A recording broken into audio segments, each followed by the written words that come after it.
Allora, benvenuti a tutti, saluto i presenti, saluto anche i colleghi e le persone eventualmente collegate attraverso la web radio e do subito la parola alla professoressa Antonella Riem che ci porta i saluti dell'Ateneo.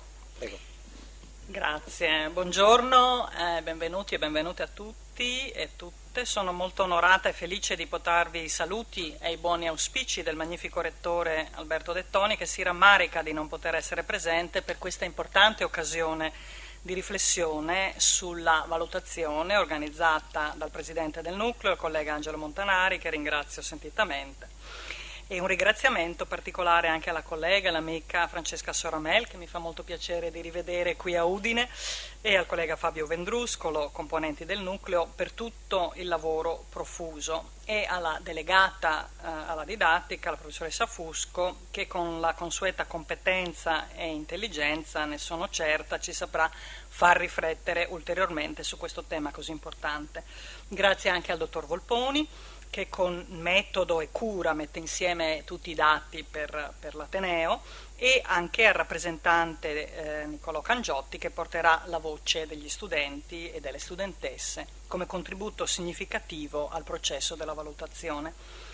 Infatti ritengo che solo coniugando e mettendo insieme tutte le componenti di questo magnifico arazzo che è l'Universitas siamo in grado di arricchirci a vicenda e continuare a migliorare, non solo dal punto di vista della performance, che va tanto di moda adesso, meramente numerica, che spesso può diventare solo un arido conteggio, ma anche dal punto di vista della relazione fondante fra docente, studente e amministrazione, che è chiave di volta del nostro cielo. Un augurio affettuoso di buona mattinata e anche buone feste a tutti quanti, a tutte quante. Grazie e buon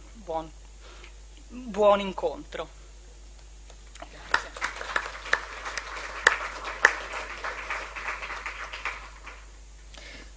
Grazie. Grazie. Adesso io volevo introdurre brevemente la giornata di oggi, inquadrandola nel contesto generale, insomma, di questo tipo di iniziative, e poi fare qualche considerazione preliminare, così, qualche osservazione, spero qualche stimolo, qualche spunto per la discussione, e poi verrà la parte, diciamo, anche sui dati, che forse è la parte più interessante, l'analisi dei dati. Allora, la prima osservazione che volevo fare, questa iniziativa si colloca in una linea di continuità con quella che avevamo fatto lo scorso anno, se vi ricordate, sempre in occasione della giornata della trasparenza. Avevamo organizzato un incontro dedicato a presentare i compiti e le attività del nucleo di valutazione. La scelta, come potete immaginare, di accostare valutazione e trasparenza non è una scelta casuale, soprattutto in un contesto culturale e sociale in cui molto spesso l'immagine pubblica dell'università non è un'immagine particolarmente bella e, a mio modo di vedere, neanche particolarmente corretta. Quindi credo che sia importante. Il nucleo è l'organismo deputato alla valutazione, abbiamo già visto, insomma, ci sono alcune caratteristiche del nucleo secondo me molto importanti. Per esempio, la maggioranza dei membri del nucleo è esterna all'università, e questo dà, appunto, diciamo, sicuramente un criterio di obiettività nelle valutazioni del nucleo. Il coordinatore è sottoscritto, ma non è importante questo, è importante che sia uno membro dell'università, e questo ci dice che poi è l'università stessa che si prende la responsabilità delle valutazioni. In questi 2 anni il nucleo credo abbia fatto parecchio lavoro, le sue indicazioni sono state molto spesso accolte, non sempre, comunque insomma sono lì nero su bianco a futura memoria, anche in quei casi in cui magari non sono state ancora recepite. L'idea di quest'anno è di dedicare la giornata alla valutazione della didattica. Confesso che l'ispirazione ci è venuta in qualche modo da quello che l'Università di Padova fa da tempo, quindi non è un'idea particolarmente originale, è un'idea che ci è sembrata una buona idea, che abbiamo deciso di far nostra. La valutazione della didattica è un fatto, quindi non abbiamo bisogno di domandarci se è bene o se è male, è un qualcosa che c'è e che quindi si tratta di fare nel miglior modo possibile. Dall'anno accademico 2012-2013 è stata portata, diciamo, in modalità elettronica, il dottor Volponi ci dirà qualcosa a questo riguardo, con tutta una serie, se volete, anche di problematiche di assestamento, ma anche quello è un passo che è stato fatto. Dopodiché rispetto alla valutazione sappiamo bene ci sono tante questioni che si agitano, tante posizioni, ci sono quelle che riassumerei come le riserve dei docenti sulla valutazione della didattica, in primis e soprattutto c'è chi dice, forse ognuno di noi una certa parte di se stesso dice che i dati non sono così significativi, c'è una scarsa significatività dei dati e le questioni sottese sono del tipo: ma gli studenti prendono veramente sul serio questa attività? Oppure la maggioranza degli studenti ha la maturità necessaria per svolgere alcuni tipi di valutazione? Non sarebbe meglio una valutazione fatta alla fine della carriera dello studente in modo tale da dare una valutazione più ragionata? Quanti studenti esprimono una valutazione? Questo con il passaggio alla forma elettronica è diventato un problema anche più forte, perché c'è un termine temporale entro il quale questa valutazione va fatta. Poi ci sono le riserve degli studenti sulla valutazione della didattica, in particolare la riserva sulla vera efficacia del processo di valutazione. Credo che a tutti noi sia capitato di parlare con degli studenti che dicevano: sì, ma quali sono poi gli effetti concreti di questa valutazione? E un'altra delle questioni che sollevano gli studenti è i rischi, diciamo, della valutazione. È garantito l'anonimato? Come reagiscono i docenti a una valutazione negativa? Eccetera, eccetera, eccetera. Io ovviamente sono un docente, però insomma, credo che ci siano delle buone ragioni in entrambi questi insiemi di valutazioni. Mi sento di dire che questa iniziativa vuole andare un po' nella direzione, diciamo, dell'efficacia della valutazione, è già in se stessa, credo, una manifestazione efficace, diciamo, del processo della valutazione, e l'idea, come poi ci illustreranno i colleghi della sezione didattica, è che questo tipo di iniziativa non venga fatto una tantum, ma diventi in qualche modo una prassi consolidata, e non tanto a livello dell'intero Ateneo come facciamo quest'anno per dare un po' il là a questo tipo di iniziativa, ma che diventi un'iniziativa fatta a livello delle singole aree scientifico-disciplinari, a livello dei singoli dipartimenti. Quindi questo per noi vorrebbe essere un punto di partenza, uno stimolo che noi diamo. Chiudo ponendo alcune questioni che poi immagino potremo riprendere negli interventi successivi o anche nel dibattito. La prima, è quella più ovvia, è quale diffusione dare ai risultati della valutazione e in che forma. Ecco, qui atenei diversi in Italia hanno fatto scelte diverse. Ecco, su questo, che capite bene, insomma, è un punto caldo e critico, immagino ci sarà modo di discutere poi nel seguito. Un'altra osservazione che mi sento di fare è qual è il legame tra la valutazione della didattica e la valutazione complessiva di professori e ricercatori. Siamo reduci da questa esperienza, chiamiamola così, dell'una tantum, sulla quale oggi non entriamo ovviamente, però all'interno di quella valutazione c'era espressamente chiesto come docenti di riportare i risultati della valutazione della didattica. Quindi quello è stato un caso specifico in cui nella valutazione complessiva di un ricercatore, professore, è entrato in gioco anche questo parametro. Terza questione che pongo, c'è chi ha parlato anche in maniera ufficiale di istituire un legame tra la qualità della ricerca di un docente e la didattica avanzata, nella direzione, in qualche modo, insomma, la didattica, non so, nelle lauree magistrali, nei dottorati, eccetera, eccetera, deve tener conto della,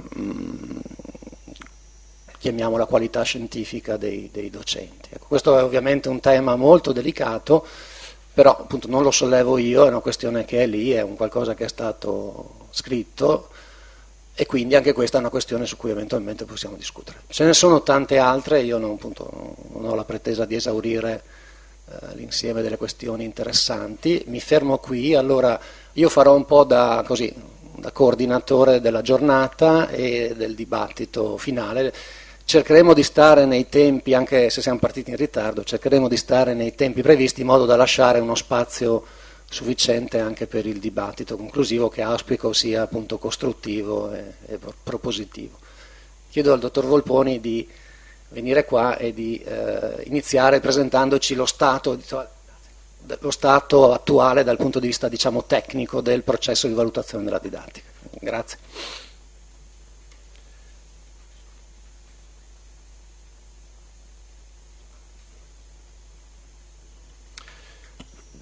Sì, buongiorno a tutti. Dunque, sono responsabile del servizio sviluppo e controllo direzionale, servizio di staff della direzione generale che tra l'altro svolge anche funzioni di supporto al nucleo di valutazione e nello specifico ci occupiamo di dare supporto assieme ai colleghi dell'area didattica e dell'area informatica alle procedure di valutazione della didattica. Sono delle procedure complesse che si sono evolute nel tempo e diciamo che la valutazione della didattica è diventata obbligatoria per le università italiane con la legge 370 del 99. L'Università di Udine in realtà già dai primi anni 90 aveva effettuato delle proprie rilevazioni cartacee che sono poi proseguite fino all'anno accademico 2011-2012. Quando con un anno di anticipo rispetto a quello previsto dall'ANVUR, l'Agenzia Nazionale di Valutazione del Sistema Universitario, l'Ateneo di Udine e il Senato Accademico hanno deciso di iniziare la valutazione via web utilizzando il questionario che era stato predisposto dall'ANVUR proprio per dare omogeneità alle valutazioni della didattica di tutti gli Atenei. Ed è il questionario che poi viene utilizzato tuttora, quindi dal 2012-2013 è iniziato prima in modo sperimentale e poi via via è andato consolidandosi quella che è la procedura di valutazione appunto da parte degli studenti della didattica. Le modalità della valutazione. Naturalmente le modalità danno un valore aggiunto che poi è indispensabile per avere dei dati robusti, attendibili e quindi fruibili, utilizzabili per i fini per i quali poi sono stati previsti. Come, quando e con quali strumenti viene effettuata la valutazione della didattica. Allora, il come, la valutazione può essere effettuata quindi via web da tutti gli studenti utilizzando la procedura S3, quindi nel momento in cui gli studenti si iscrivono all'esame hanno la possibilità di compilare il questionario. Entro il 28 febbraio di ciascun anno per i corsi del primo periodo didattico, mentre per i corsi annuali del secondo periodo didattico la scadenza è il 31 di luglio. In realtà gli studenti possono compilare il questionario anche prima, quindi da libretto, nel momento in cui seguono le lezioni e trascorsi i 2/3 del corso hanno la possibilità proprio di compilare il questionario. Le procedure di valutazione della didattica sono disponibili, oggi è una giornata della trasparenza, quindi a fini della trasparenza sono disponibili nel sito dell'Ateneo. Lo possiamo vedere adesso. Sì, scusate un attimo. Quindi nel sito proprio del nucleo di valutazione abbiamo la possibilità di andare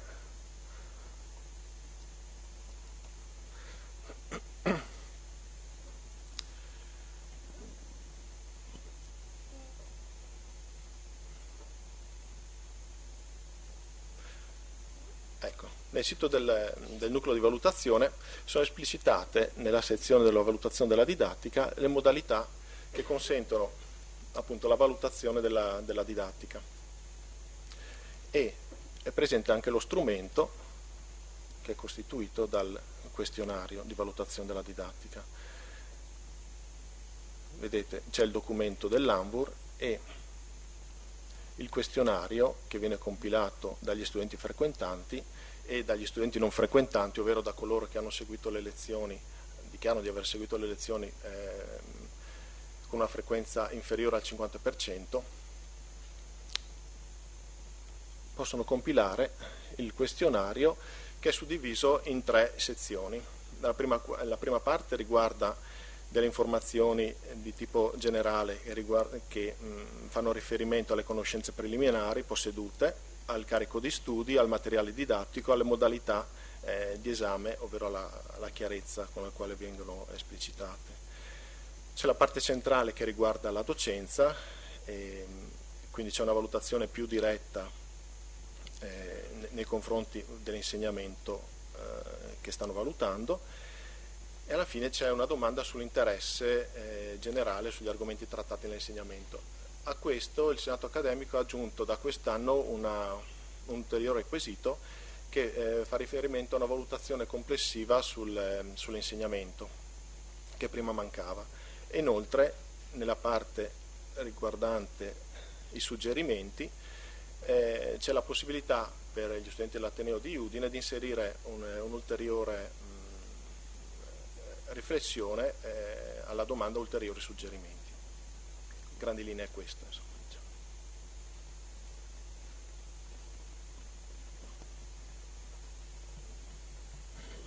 Va bene, grazie. Ovviamente poi ci potranno essere delle considerazioni, delle osservazioni nel dibattito anche su questo, se lo riterrete opportuno. Adesso io passerei al primo intervento, diciamo così, di illustrazione dei dati invece dell'anno accademico appena trascorso 13-14. L'intervento sarà fatto in modo coordinato dal professor Fabio Vendruscolo, che farà alcune considerazioni preliminari di carattere generale, e poi la professoressa Soramel, che entrerà un po' più nel dettaglio dei dati. Prego.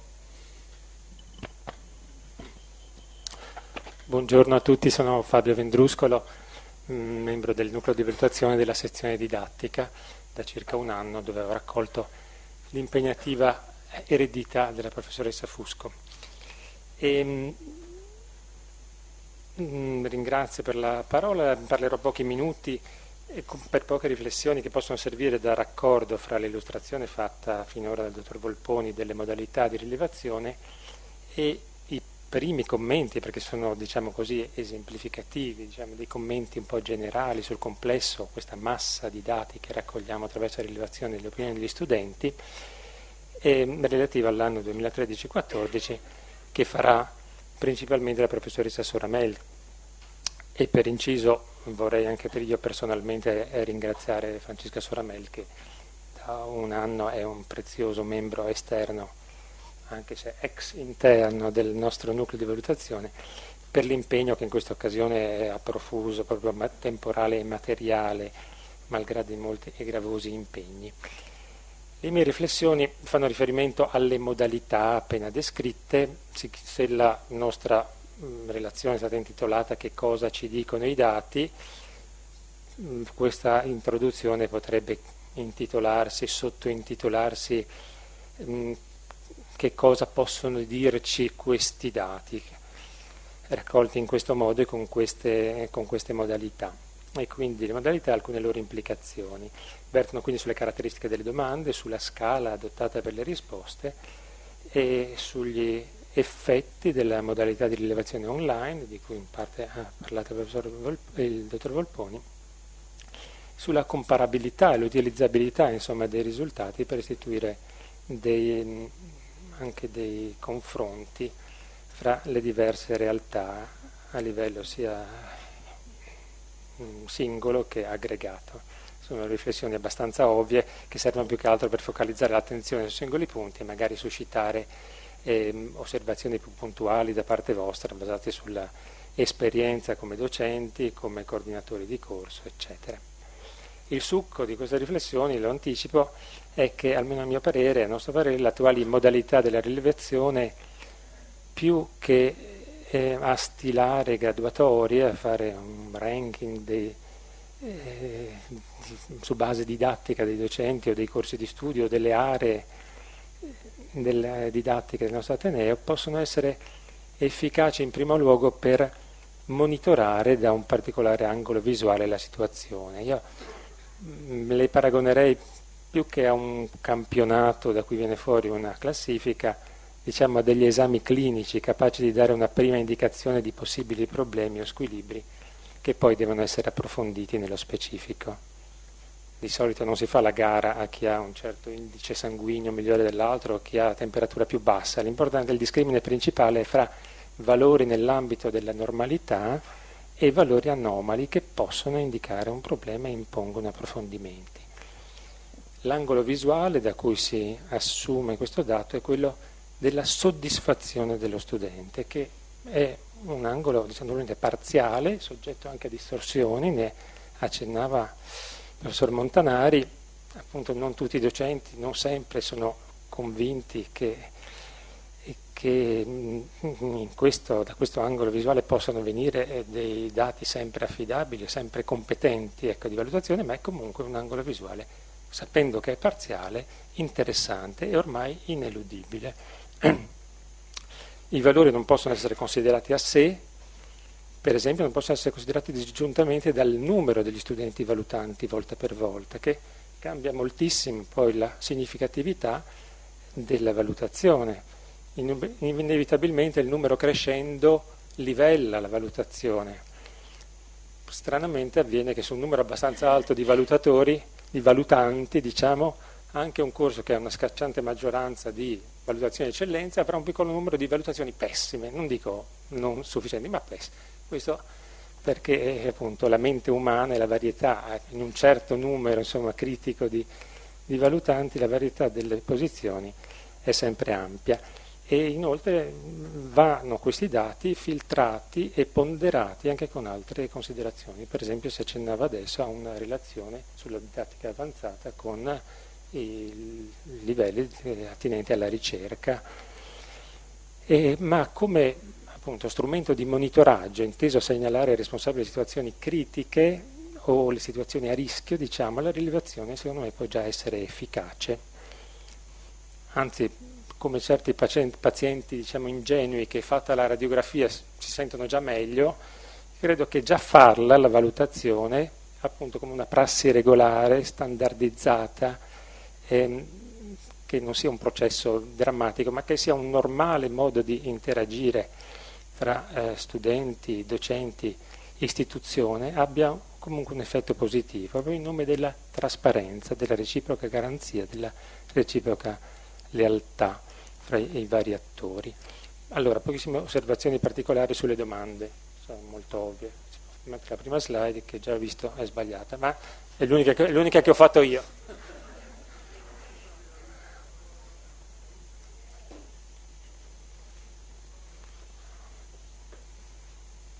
Le domande, come il set di domande.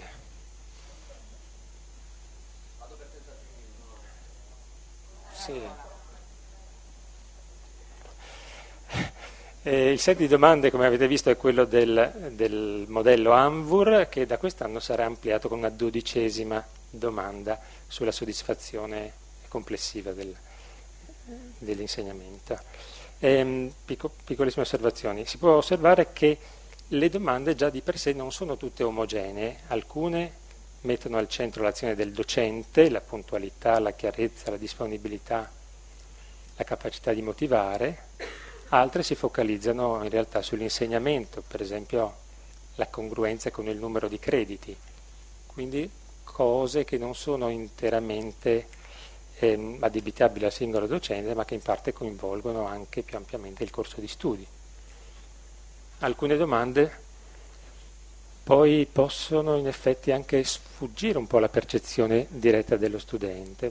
Nella mia esperienza, al di là di quel che si pensa, di rado gli studenti pongono molta attenzione al numero di crediti dell'insegnamento, ma spesso non sanno neanche quanti crediti o quante ore dovrebbero fare la lezione e lo chiedono al docente, oppure di rado controllano fiscalmente la congruenza fra quanto era stato pubblicato sul sito web e poi come viene realizzato il corso. Io credo che a queste domande poi appunto rispondano insomma abbastanza a tentoni, non sempre in modo competente, anche se noi diamo molta importanza a questi aspetti.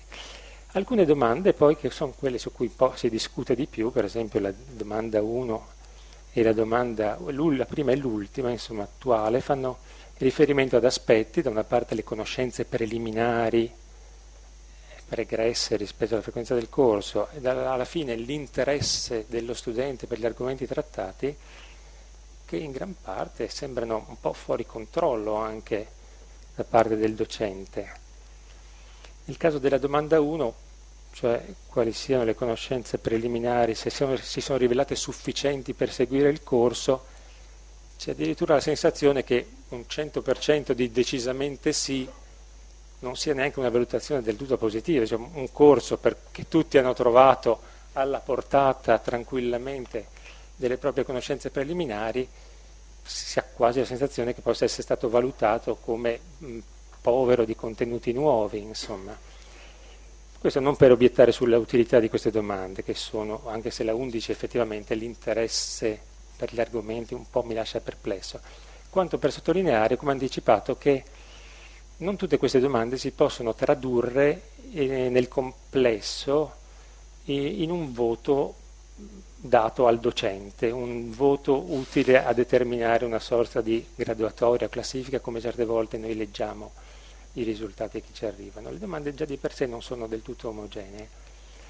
E è vero che la 6 e la 7, cioè quelle sulla capacità del docente di stimolare, attivare interesse, e quella sulla chiarezza, in genere sono i risultati e le risposte sono strettamente correlate, non perfettamente, ma abbastanza strettamente correlate, e risultano fra le domande, diciamo, più sensibili, quelle in cui almeno nella differenziazione fra i gradini più alti, cioè più sì che no e decisamente sì, si attuano le più significative differenziazioni nella percezione degli studenti, perché vedremo che poi in realtà complessivamente le risposte degli studenti sono abbastanza omogenee, insomma in forma aggregata risultano fortemente omogenee, ristrette in una fascia abbastanza ristretta, un range abbastanza ristretto di percentuali.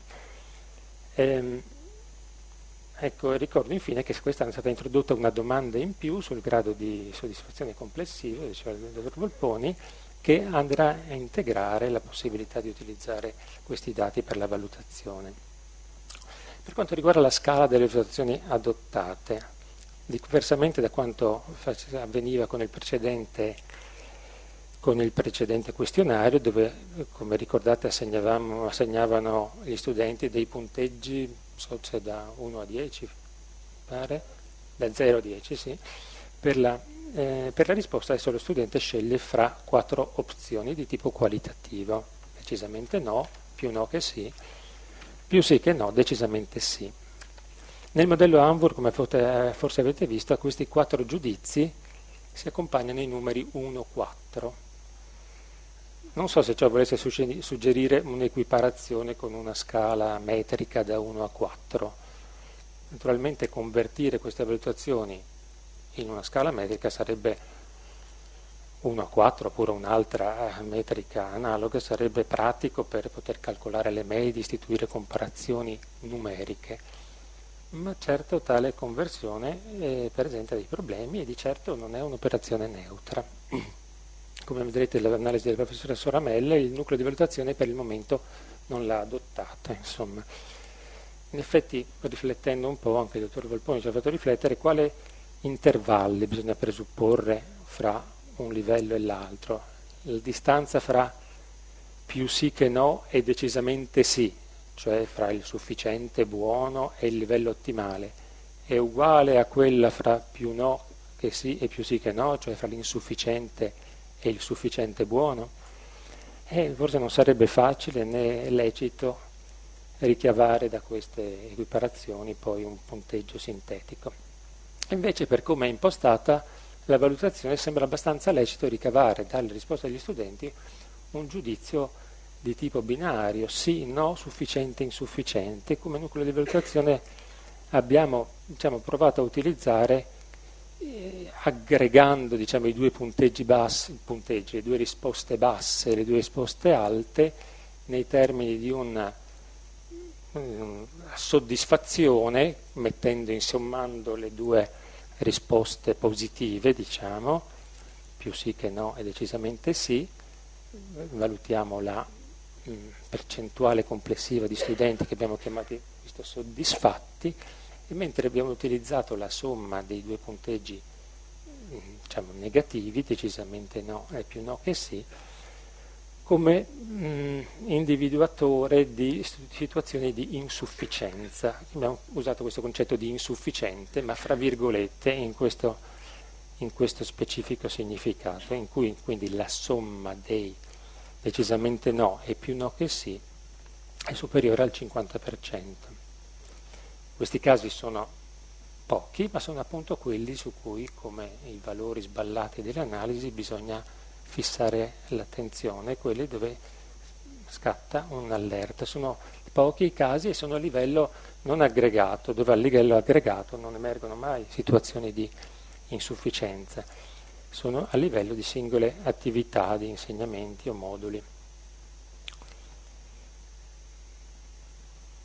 A livello aggregato invece la somma dei giudizi positivi è sempre largamente al di sopra del 50%, anzi tendenzialmente si colloca in una fascia molto alta e molto ristretta. Se sommiamo i giudizi positivi, almeno io ho provato a guardare l'aggregazione per corso di studio, diciamo tutti gli insegnamenti di un corso di studio, come sapete abbiamo oltre 70 corsi di studio, quasi sempre la somma delle due valutazioni positive ci porta a una percentuale che sta fra il 98% e l'88%, quindi molto alta e molto ristretta. Dobbiamo intenderlo come un dato pienamente rassicurante sulla salute del paziente, o invece forse indica che, posti davanti a una possibilità di scelta ristretta gli studenti e focalizzata su una alternativa abbastanza drastica fra sufficiente e insufficiente, sono un po' limitati o paralizzati nella loro capacità di valutazione, per cui insomma sono abbastanza restii a dire l'insegnamento a cui ho partecipato è più no che sì o decisamente no. Insomma, una percentuale così alta di soddisfazione forse fa pensare che la scala possa essere un po' ristretta, oppure che i termini in cui poniamo la domanda li spingano forse a limitare, a dare un giudizio di insufficienza. Insomma, sembra, almeno ai nostri studenti friulani, che come sappiamo anche dai medici hanno una soglia di sopportazione del dolore molto alta, e li mette in imbarazzo.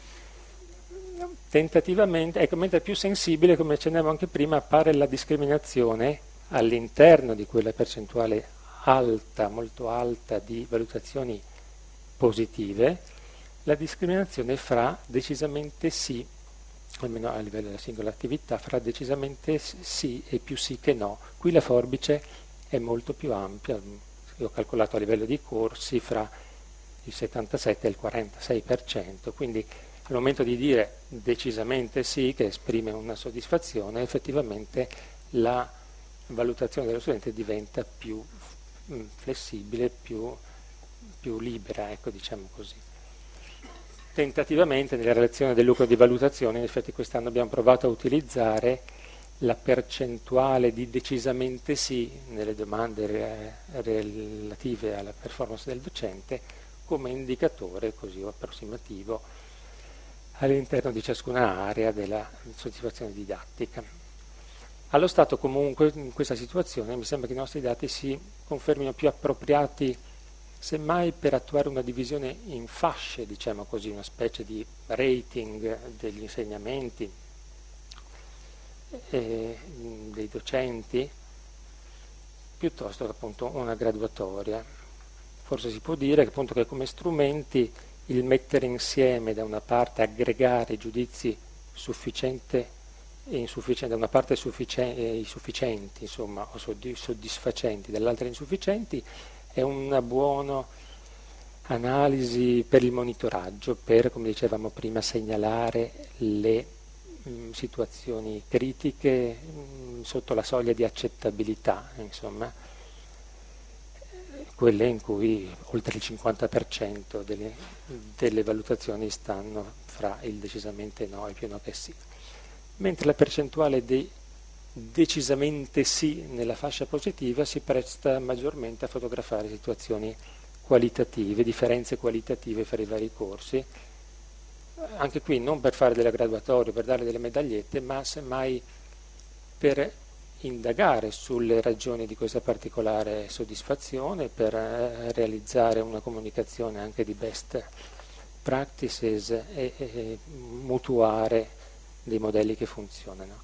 Avevo alcune, non so, poche altre, no, non so se posso parlare ancora qualche minuto, sulle modalità della rilevazione online, ha parlato già il dottor Volponi, e ormai appunto come previsto dalla normativa, anzi abbiamo cominciato un anno prima, effettuiamo la rilevazione online. Per Udine, una sede dove la rilevazione delle opinioni degli studenti aveva una tradizione di eccellenza, diciamo, prima di molti altri atenei su base cartacea, non è stato un passaggio indolore né un passaggio necessariamente da tutti i punti di vista di miglioramento, anzi ha fatto emergere delle criticità.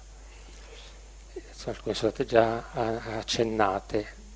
La rilevazione online semplifica l'organizzazione, accelera naturalmente i tempi di gestione del dato e inoltre, come abbiamo visto, permette di coinvolgere almeno in parte nella rilevazione gli studenti non frequentanti che prima erano esclusi. I non frequentanti, ho visto che nell'ultima annata valutata al nucleo di valutazione erano circa il 14%, i questionari dei non frequentanti, nei dati che abbiamo adesso sono circa il 10,3%, quindi vedete una fascia abbastanza significativa che danno anche loro la valutazione al momento dell'esame.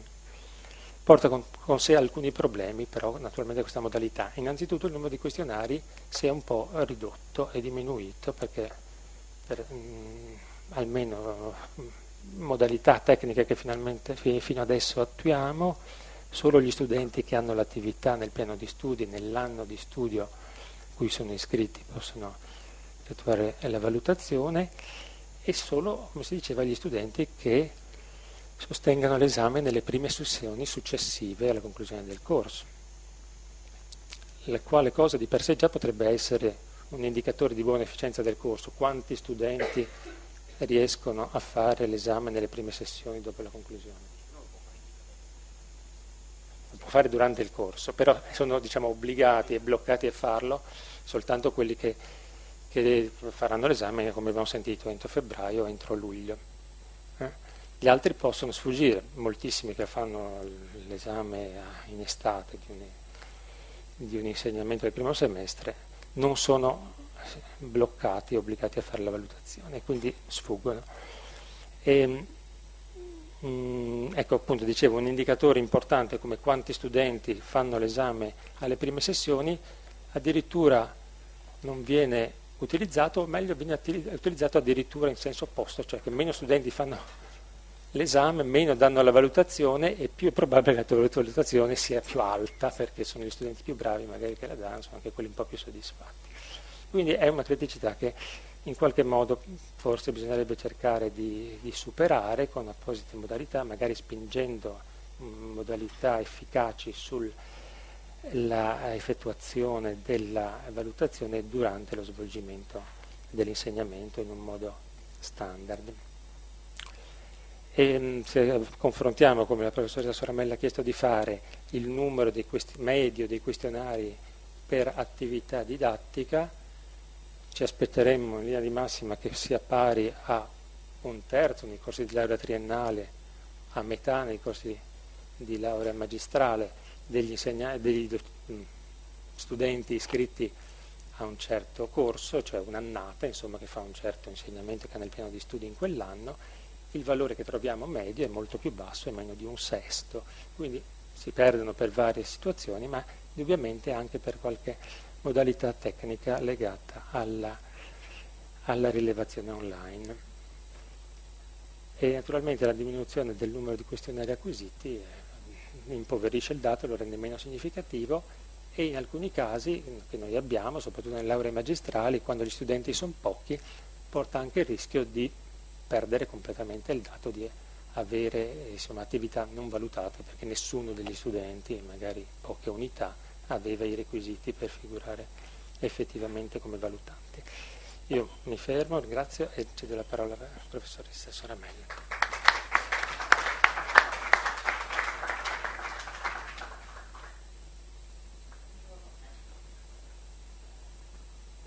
Buongiorno a tutti, no, mi metto io qua così. ringrazio tutti quanti di essere venuti e ringrazio anche per avere questa opportunità di fare questa analisi. Allora, la prima cosa appunto è sui dati. Che dati analizziamo? Analizziamo dei dati per i quali non siamo stati in grado, per mancanza di tempo e anche perché è molto complicato, estrarre il tasso di risposta. Quindi il tasso di risposta è certamente inferiore rispetto all'anno scorso per le modalità che a cui ha accennato il professor Vendruscolo ora, e quindi questo certamente è un limite. Altro limite, dal mio punto di vista, analizzando i dati, il limite che verrà superato l'anno prossimo è il fatto di non avere una domanda riassuntiva che possa, con un giudizio unico, riassumere il giudizio sull'insegnamento. Questo ci ha obbligato a fare un'analisi per domande, che sempre limita un poco, è molto, diciamo, sarebbe più di impatto vedere un'analisi per insegnamento all'interno di un corso di studio, non ciascuna domanda, 11 domande per ciascun insegnamento all'interno di un corso di studio. Diventa molto complicato dare poi un dato di sintesi. Ecco, e questo certamente manca. Il prossimo anno, con l'introduzione di questa 12ª domanda voluta dal Senato accademico, certamente ci sarà anche il dato di sintesi, e questo sarà importante, anche se chiaramente sarà un dato con dei limiti, perché quando lo studente fa una sintesi di 11 risposte qualitative, di solito risponde in modo conservativo.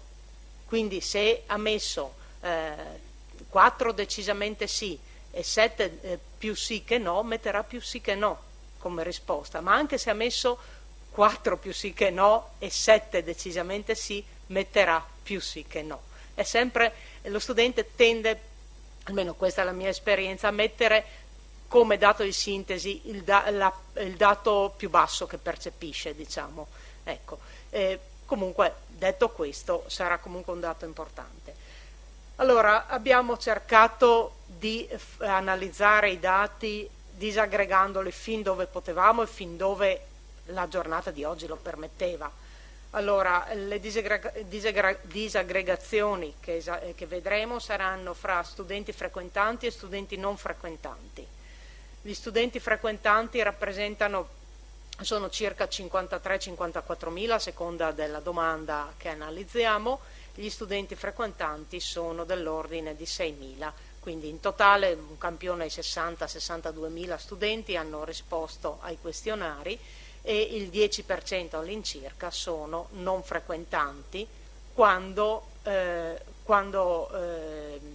domande sono di pertinenza anche dei non frequentanti. Vi ricordo che le domande dalla 5 alla 9 sono di pertinenza soltanto degli studenti frequentanti. Altra disaggregazione che abbiamo cercato di fare è percorsi di laurea magistrale. Non sono studenti come persone fisiche, non abbiamo 60.000 studenti ovviamente, sì, ma sono questionari sì, compilati in tutte le varie scusate, attività. Sì.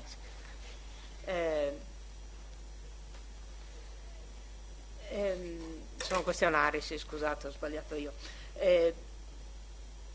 Si tratta, poi abbiamo disaggregato per corsi di laurea magistrale e laurea magistrale a ciclo unico, e poi per aree disciplinari, dove con aree disciplinari si intendono appunto i gruppi omogenei: agraria, economia, giurisprudenza, medicina, scienze, ingegneria, architettura, lettere, beni culturali, lingue e letterature straniere, formazione e comunicazione, mi pare averle dette più o meno tutte, biotecnologia ho dimenticato. Poi c'è qualche slide di sintesi con i dati aggregati, e questi sono, diciamo, i principi dell'analisi. La presentazione presenta i gruppi di domande da 1 a 4, che sono le domande generali per tutti gli studenti e sono appunto le domande relative all'insegnamento, poi le domande da 5 a 9 che sono specifiche solo per gli studenti frequentanti e sono rivolte alla qualità della didattica erogata dal docente, e infine le domande da 10 e 11 che sono di nuovo per tutti gli studenti. e poi ci sono un paio di grafici di insieme e le conclusioni che dirò a voce. Allora, cominciamo dalla domanda numero 1. Allora, la domanda numero 1, ve la ricordo, chiede se le conoscenze preliminari possedute sono risultate sufficienti per la comprensione degli argomenti previsti in programma d'esame. Allora, vedete, la scala rappresenta, nelle torte sono rappresentate appunto le 4 tipologie di risposta previste: arancione decisamente sì, il giallino più sì che no, l'azzurro più no che sì e infine il viola decisamente no. Come vedete non c'è una differenza eclatante se noi prendiamo tutti i corsi di laurea oppure tutti i corsi di laurea magistrale o i corsi di laurea magistrale a ciclo unico. Quello che possiamo vedere, e lo vedremo abbastanza costantemente, è la differenza fra i corsi di laurea e i corsi di laurea magistrale, dove si vede che nei corsi di laurea magistrale c'è la tendenza da parte degli studenti a dare un numero di giudizi positivi, intendendo come positivi decisamente sì e più sì che no, maggiore rispetto agli studenti dei corsi di laurea. Questo è dovuto al fatto che soprattutto gli studenti del primo anno delle lauree devono entrare in confidenza con il sistema in tutti i sensi, per cui certamente il primo anno è quello critico in tutti i sensi, il critico per lo studente imparare a dare un giudizio, il critico per lo studente capire cos'è l'università, ed è l'anno in cui si ha il maggior numero di abbandoni e di cambi di corso di studio.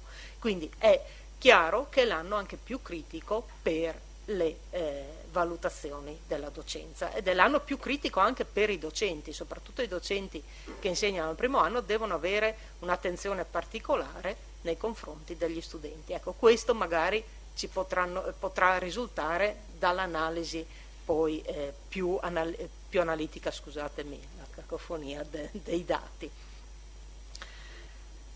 Se guardiamo, distinguiamo fra frequentanti e non frequentanti, i non frequentanti sono, i questionari compilati ai non frequentanti sono il 10,4% in questo caso, vediamo difatti vediamo una differenza costante, vediamo che per i non frequentanti, soprattutto nel caso delle lauree, c'è una percentuale che è quasi del 30% che non ritiene di avere preparazione adeguata per seguire il corso. Chiaramente il non frequentante ha delle difficoltà più pesanti rispetto al frequentante, difficoltà che sono molto più evidenti di nuovo per coloro che entrano all'università come matricole che non per coloro che già sono nel sistema o hanno già frequentato un corso di laurea o comunque stanno frequentando un corso di secondo livello come la laurea magistrale. Le lauree magistrali a ciclo unico sono molto, anche in questo caso sono più simili, presentano sono un mix diciamo fra le lauree e le lauree magistrali perché appunto raccolgono studenti dal primo anno anche quindi di primo impatto all'università. Un'altra immagine possiamo confrontare per tutti i corsi di studio, fare un aggregato di quello che abbiamo visto prima e fare un confronto frequentanti e non frequentanti. Vedete che nel caso dei non frequentanti, che per cui sono stati compilati 6.321 questionari, la percentuale soddisfatti, cioè di nuovo decisamente sì più sì che no, è del 76,2%, mentre nel caso dei frequentanti la percentuale è dell'82%, con un numero di questionari compilati che è quasi il 54.000. Chiaramente questa differenza di 6 punti percentuali è abbastanza costante attraverso tutte le prime 4 domande e può portarci ad alcune riflessioni che io lascio poi alla professoressa Fusco, perché il nucleo di valutazione ha il compito di mettere in risalto i possibili problemi, le possibili difficoltà, poi le strategie e le azioni da intraprendere sono di competenza dell'Ateneo. Se facciamo, qua ho scelto di non fare un grafico ma di presentare una slide scritta, se prendiamo di nuovo le risposte positive sia dei frequentanti che dei non frequentanti e consideriamo tutti i corsi erogati, quindi laurea magistrale a ciclo unico, per i vari gruppi disciplinari possiamo metterli in una specie di classifica in cui ho indicato in arancione il primo classificato e l'ultimo, diciamo, senza voler con questo dare dei premi, e scrivendo la percentuale di soddisfazione del primo e dell'ultimo. Gli altri ovviamente sono tutti intermedi. Allora, se prendiamo il corso di laurea in medicina, la soddisfazione, cioè gli studenti che affrontano i corsi di laurea dell'area medica, nell'84,67% dei casi ritengono di avere una preparazione adeguata. Questo è soprattutto dovuto agli studenti dei corsi di laurea magistrale, che è uno solo, scienze motorie, e del corso di laurea magistrale a ciclo unico di medicina.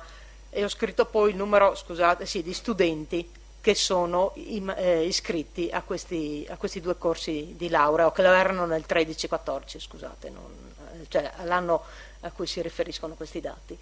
Quindi si tratta di poco più di 600 studenti, la maggioranza sono quelli del corso di laurea a ciclo unico medicina e chirurgia, che chiaramente sono altamente motivati e sono stati selezionati, ed è ovvio che si sentano preparati. Va bene? Quelli più bassi sono quelli del corso di laurea in biotecnologie, che non sono tanto distanti. Se andiamo a vedere la differenza percentuale fra il primo e l'ultimo, la differenza percentuale è 9%, cioè fra quell'85, 84 e 67 e il 77 e 83 che sta sotto, la differenza percentuale è del 9%, che non è una cosa eclatante. Cioè se io faccio 84 meno 77 diviso 77, ho un 9% di differenza. Non è la differenza fra 84 e 77, è la differenza rapportata al voto più basso, alla performance più bassa, va bene? Però si tratta di pochissimi studenti, si tratta soprattutto degli studenti alla magistrale di biotecnologie. Mediamente, per questa domanda, è un valore medio un po' approssimativo, tutta l'Università di Udine si attesta su un 83% di risposte positive. Passando alla seconda domanda, di nuovo abbiamo lo stesso schema. In questo caso vediamo che non c'è, la domanda è il carico di studio dell'insegnamento è proporzionale ai crediti assegnati. Ecco, vediamo che in questo caso non troviamo una differenza evidente fra i corsi di laurea e i corsi di laurea magistrale. Tutto è molto omogeneo e il grado di soddisfazione anche in questo caso è molto elevato. Se andiamo a vedere invece la suddivisione fra frequentanti e non frequentanti, di nuovo troviamo la differenza di cui parlavo prima. Per i non frequentanti i crediti, il carico didattico percepito rispetto ai crediti assegnati al corso è nettamente più disomogeneo, diciamo, non corrisponde. In un caso nel circa il 22% dei casi per quanto riguarda le lauree, 15-16% dei casi in caso delle lauree magistrali, ma qui il dato delle lauree magistrali è in accordo con quello dei frequentanti, mentre di nuovo c'è differenza per i corsi di laurea magistrale a ciclo unico. Quindi di nuovo questa attenzione per gli studenti non frequentanti, soprattutto in ingresso al primo anno. Se invece aggreghiamo tutto quanto, vediamo che i soddisfatti nel caso dei frequentanti sono l'83,2%, nel caso dei non frequentanti sono il 78,1%. La differenza sono sempre questi 6 punti percentuali, 5-6 punti per 5 in questo caso. Di nuovo la classifica fra le aree disciplinari, questa volta i più soddisfatti sono lingue e letterature straniere, mentre i meno soddisfatti sono di nuovo biotecnologie. Questa è un po' una costante, però in questo caso a essere meno soddisfatti sono gli studenti del corso di laurea in biotecnologie. Per lingue e letterature straniere diciamo che la soddisfazione è uguale nei corsi di laurea e nei corsi di laurea magistrale. Terza domanda: materiale didattico è adeguato per lo studio della materia? Anche qui non riscontriamo grosse differenze fra le lauree e le lauree magistrali, leggermente più positivo il giudizio per coloro che seguono i corsi di laurea magistrale a ciclo unico. Invece se andiamo a vedere frequentanti e non frequentanti, di nuovo vediamo una differenza importante a livello di lauree. Certamente il materiale messo a disposizione degli studenti non frequentanti risulta essere meno adeguato, non dico non adeguato, meno adeguato rispetto alla percezione che dello stesso materiale hanno gli studenti frequentanti. Questo lo possiamo vedere non tanto dal livello globale di soddisfazione quanto dalla suddivisione fra, vediamo se ho un pointer, vabbè, la soddisfazione fra più sì che no, che è il giallo, e più sì che no e il decisamente sì. Vedete che per le lauree i non frequentanti dicono vabbè il materiale è più sì che no, 41,8% dei casi, mentre per le lauree il 47% dei casi dice che il materiale va bene, è decisamente sì. Quindi la suddivisione all'interno di questi primi due gradi è indicativa. Ecco, quindi questo è un altro punto, sempre lo stesso per le lauree magistrali a ciclo unico. Aggregando tutti i dati vedete 85% soddisfatti per i frequentanti, 81,7% per i non frequentanti, quindi la differenza è minore che nei casi precedenti, però c'è questo scambio, diciamo, di percentuali fra i decisamente sì e i più sì che no. Graduatoria. Questa volta al primo posto giurisprudenza con l'88,5% degli studenti, in particolare quelli della laurea magistrale a ciclo unico, soddisfatti. Ultimo posto ingegneria e architettura con 77,85% e qua sono i 1300 studenti delle lauree che dicono che il materiale non è adeguato nel 25-23% dei casi. Va bene? Quindi questo certamente è un punto che va controllato. Quarta domanda, le modalità di esame sono state definite in modo chiaro. Allora, anche qui apparentemente non ci sono grosse differenze fra lauree magistrali e lauree magistrali a ciclo unico, quindi questo vuol dire che c'è chiarezza nelle modalità di esame fin dall'inizio del corso. Se andiamo a vedere invece la differenza fra frequentanti e non frequentanti, di nuovo troviamo questa difficoltà per gli studenti non frequentanti dei corsi di laurea. Vediamo che la percentuale che non capisce o che ritiene che le modalità di esame non siano spiegate in modo corretto è dell'ordine del 15-16% contro un 10% dei frequentanti, quindi c'è sempre un po' di difficoltà in più ovviamente per il non frequentante. Il dato aggregato, abbiamo 89,1% di soddisfatti per i frequentanti e l'85,7% per i non frequentanti. Infine la graduatoria, giurisprudenza 93% di soddisfazione sempre dovuta essenzialmente agli studenti del corso di laurea a ciclo unico, magistrale a ciclo unico.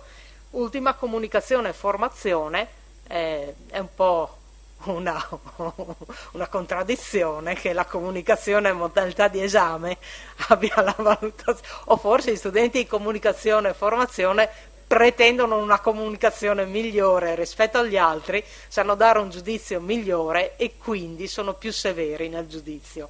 Comunque diciamo non è comunque 84,79% sono soddisfatti. Ecco.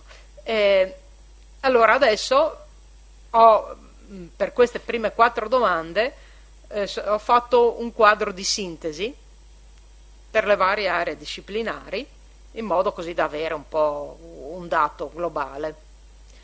Questo è il quadro di sintesi. Allora, il quadro di sintesi ha sull'asse delle X le varie aree disciplinari in ordine alfabetico e poi riporta per ogni area disciplinare le varie percentuali di risposte. Decisamente sì, la prima pezzo di barra, più sì che no il secondo pezzo, più no che sì il terzo e l'ultimo in alto, quello viola, è decisamente no. Le due righe, quella verde e quella rossa, segnano il livello più alto di decisamente sì e più sì che no, vedete la riga verde intercetta le aree disciplinari di lingue e letterature straniere e di medicina, che globalmente hanno su queste prime 4 domande la migliore performance, mentre la riga rossa intercetta le aree, è leggermente in alto, intercetta l'area più bassa, che è biotecnologie, e subito dopo è ingegneria e architettura. L'ho fatta leggermente troppo alta, intercetta ingegneria e architettura invece che biotecnologie. Comunque siamo là. Tuttavia, se guardate la scala in Y, la soddisfazione globale varia fra l'88 e fra il 78 e l'85-86%, quindi decisamente è un dato positivo. Ecco, forse chiaramente è un dato di sintesi e l'analisi va fatta a livello poi di singolo insegnamento all'interno del corso di studi, però questa analisi qua non è possibile farla. E adesso passiamo, scusate, alle domande rivolte soltanto agli studenti frequentanti. Allora, la quinta domanda chiede un giudizio, una valutazione degli orari, del rispetto degli orari di lezione, delle esercitazioni, di tutte le attività didattiche. Ma qua non diciamo, c'è una soddisfazione elevatissima, siamo al 94-95% e omogenea per tutti i corsi di laurea. Questa è la slide di sintesi, vedete, i soddisfatti sono il 94,4%, che vuol dire che raramente succede che gli orari delle lezioni e delle attività didattiche non vengano rispettati. Quindi questo è un dato più che positivo. Anche qua, ho fatto la classifica, però ha un significato che ha. Prima è scienze, matematica, informatica e multimediali, ultima comunicazione e formazione, però passiamo dal 91,83 al 97,54%. Quando invece entriamo in domande un pochino più critiche, allora domanda 6 è quanto il docente stimola, o se il docente stimola o motiva l'interesse verso la disciplina. Qui vediamo una leggera differenza, non pesante, fra le lauree e le lauree magistrali, ma solo se andiamo a guardare la distribuzione di decisamente sì rispetto ai più sì che no. Diciamo che le lauree magistrali tendono a essere un pochino più severe in questo caso. E poi sulle lauree magistrali a ciclo unico invece la soddisfazione, decisamente sì, sono nettamente più elevate, e anche la soddisfazione complessiva è più elevata. Questo magari si potrebbe andare ad analizzare più in dettaglio e capire perché gli studenti delle lauree magistrali si sentano più motivati verso la disciplina rispetto agli studenti delle lauree magistrali. Questo è il dato complessivo, i soddisfatti sono l'85,4%. Sempre la nostra graduatoria, prima giurisprudenza, ultima ingegneria e architettura, 81,47%, e sono gli studenti dei corsi di laurea ad essere i meno soddisfatti, di laurea di ingegneria e architettura. Il docente espone gli argomenti in modo chiaro. Ecco, qui di nuovo non ci sono grosse differenze, di nuovo troviamo che per gli studenti dei corsi di laurea magistrale a ciclo unico la percezione è che tutto sia che il docente si esponga in modo più chiaro rispetto agli altri studenti, quelli delle lauree e delle lauree magistrali. Quindi di nuovo, ecco, su questi dati bisognerà riflettere e capire cosa ci vogliono dire. Questo è il dato complessivo, soddisfazione 87,1%. Confronto, prima giurisprudenza, ultima sempre ingegneria e architettura, si varia dal 91,89% all'82,76%, con una performance media dell'86%. È chiaro che qua pesa molto il fatto che gli studenti delle lauree di primo livello di ingegneria sono tanti, sono 1300, e che soprattutto il primo anno di ingegneria, il primo anno e mezzo, sono corsi di base, di formazione di base, e quindi pesano moltissimo e possono essere e là c'è la difficoltà a trovare lo stimolo, diciamo, da parte dello del docente. Lo studente magari vorrebbe studiare qualcosa di più specifico e quindi ha difficoltà a sentirsi stimolato allo studio di queste materie. Attività didattiche integrative sono utili all'apprendimento della materia. Anche qui abbiamo livelli di soddisfazione molto elevati e di nuovo omogenei, sempre con questa accentuazione del decisamente sì per le lauree magistrali a ciclo unico. Globalmente i soddisfatti sono l'88,1%. E di nuovo qua abbiamo medicina, che è in testa, non gli studenti delle lauree magistrali a ciclo unico, ma tutti gli altri, e poi ultima in questo caso è scienze, con le lauree, i corsi di laurea, che anche qui sono molto numerosi. Ci sono tutti gli studenti di informatica e quindi questo può essere un dato anche abbastanza importante. Infine la nona domanda: l'insegnamento è stato svolto in maniera coerente con quanto dichiarato nel sito web del corso di studio? Anche qua c'è omogeneità di risposta, di nuovo una percezione migliore da parte degli studenti della laurea magistrale a ciclo unico, dato complessivo 94,6% di soddisfatti, quindi soddisfazione elevata. Sempre giurisprudenza al primo posto, ultima questa volta lettere e beni culturali, ma si va da 93% a 96%, quindi voglio dire si sta poco è un dato estremamente positivo, forse troppo positivo, come prima sottolineava il professor Vendruscolo. Ecco, allora adesso passiamo alle ultime due domande, in cui invece abbiamo di nuovo le risposte anche dei non frequentanti. Allora, la 10ª domanda chiede se il docente è reperibile per chiarimenti e spiegazioni, e qua abbiamo dati abbastanza omogenei, solo la percentuale, diciamo, di risposte insoddisfacenti è del 5%, e quindi direi che c'è omogeneità fra tutti i corsi erogati. La differenza fra frequentanti e non frequentanti di nuovo è evidente: 95,2% di soddisfatti fra i frequentanti, 91,3% fra i non frequentanti. Comunque questa è anche diciamo, la domanda a cui ci sono meno risposte.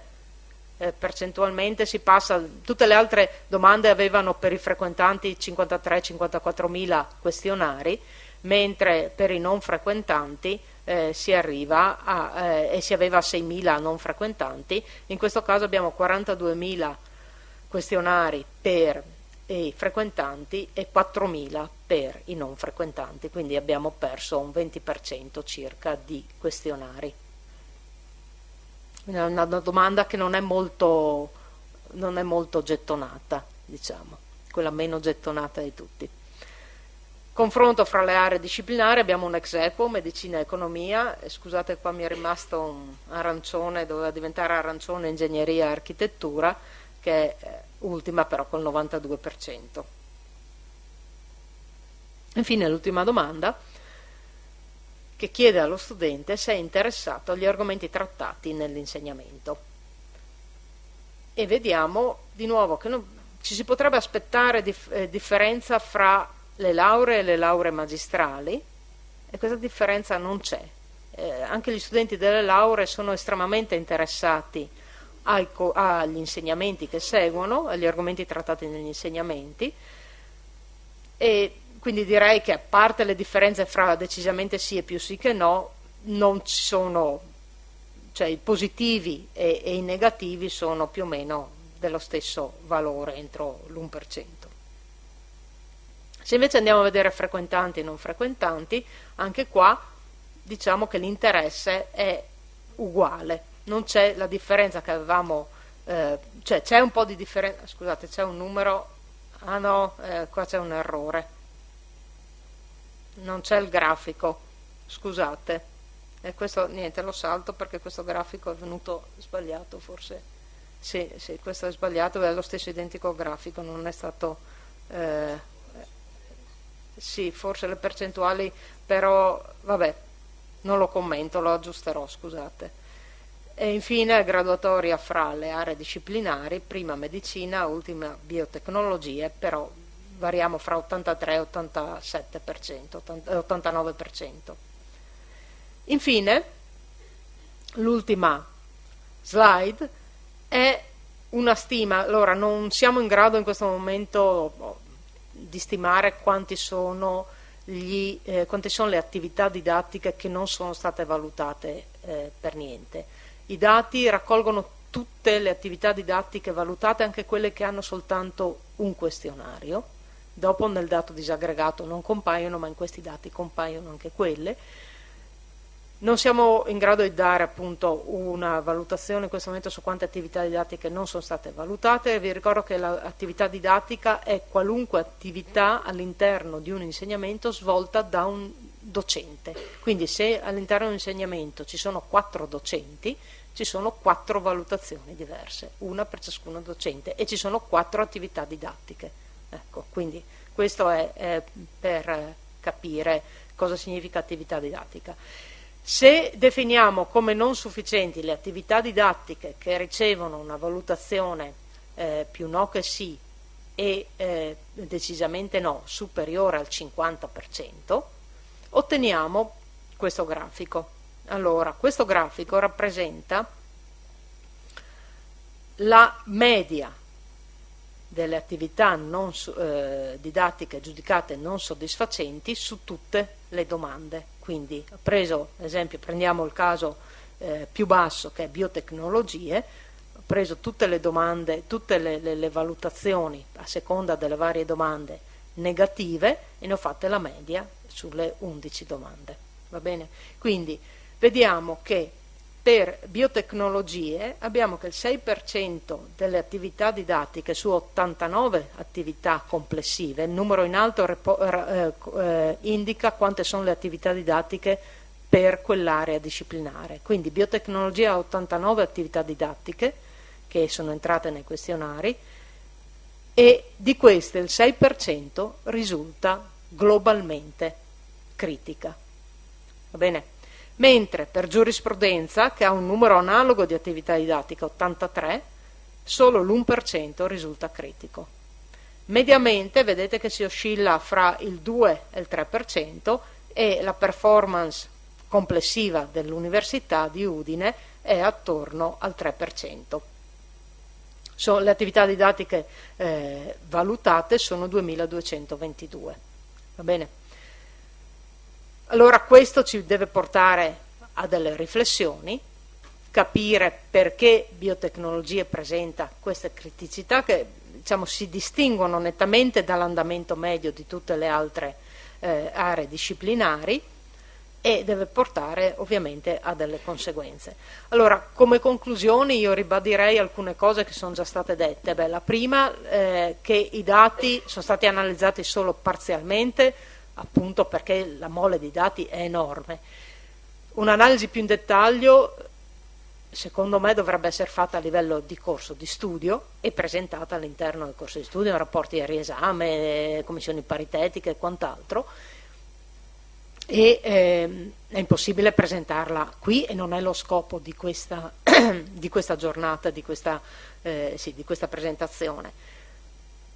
Un'attenzione particolare probabilmente, o comunque un'analisi più dettagliata, dovrà essere fatta per i non frequentanti, per capire se è il caso di mettere in atto delle azioni migliorative o che le favoriscano.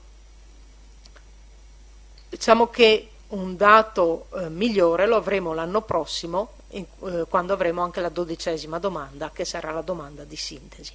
Globalmente il quadro che esce è molto positivo. Viene appunto da chiedersi se gli studenti, i questionari mancanti, non siano proprio quelli degli studenti che avrebbero dato un giudizio più negativo, essendo quelli probabilmente che hanno fatto l'esame più tardi. Ecco, quindi questo va tenuto in conto, che bisogna fare attenzione, bisogna attivarsi anche con gli studenti, perché stimolino la compilazione del questionario anche quando poi non fanno l'esame immediatamente nella sessione di esami successiva all'erogazione del corso, ma perché questo ci dà un dato più completo. Va bene? Altrimenti quel giudizio sfugge e ci fa vedere tutto positivo quello che magari non è così positivo. Va bene? Quindi questo è un warning su questi dati. D'accordo? Ecco, io qua adesso mi fermo e grazie per l'attenzione.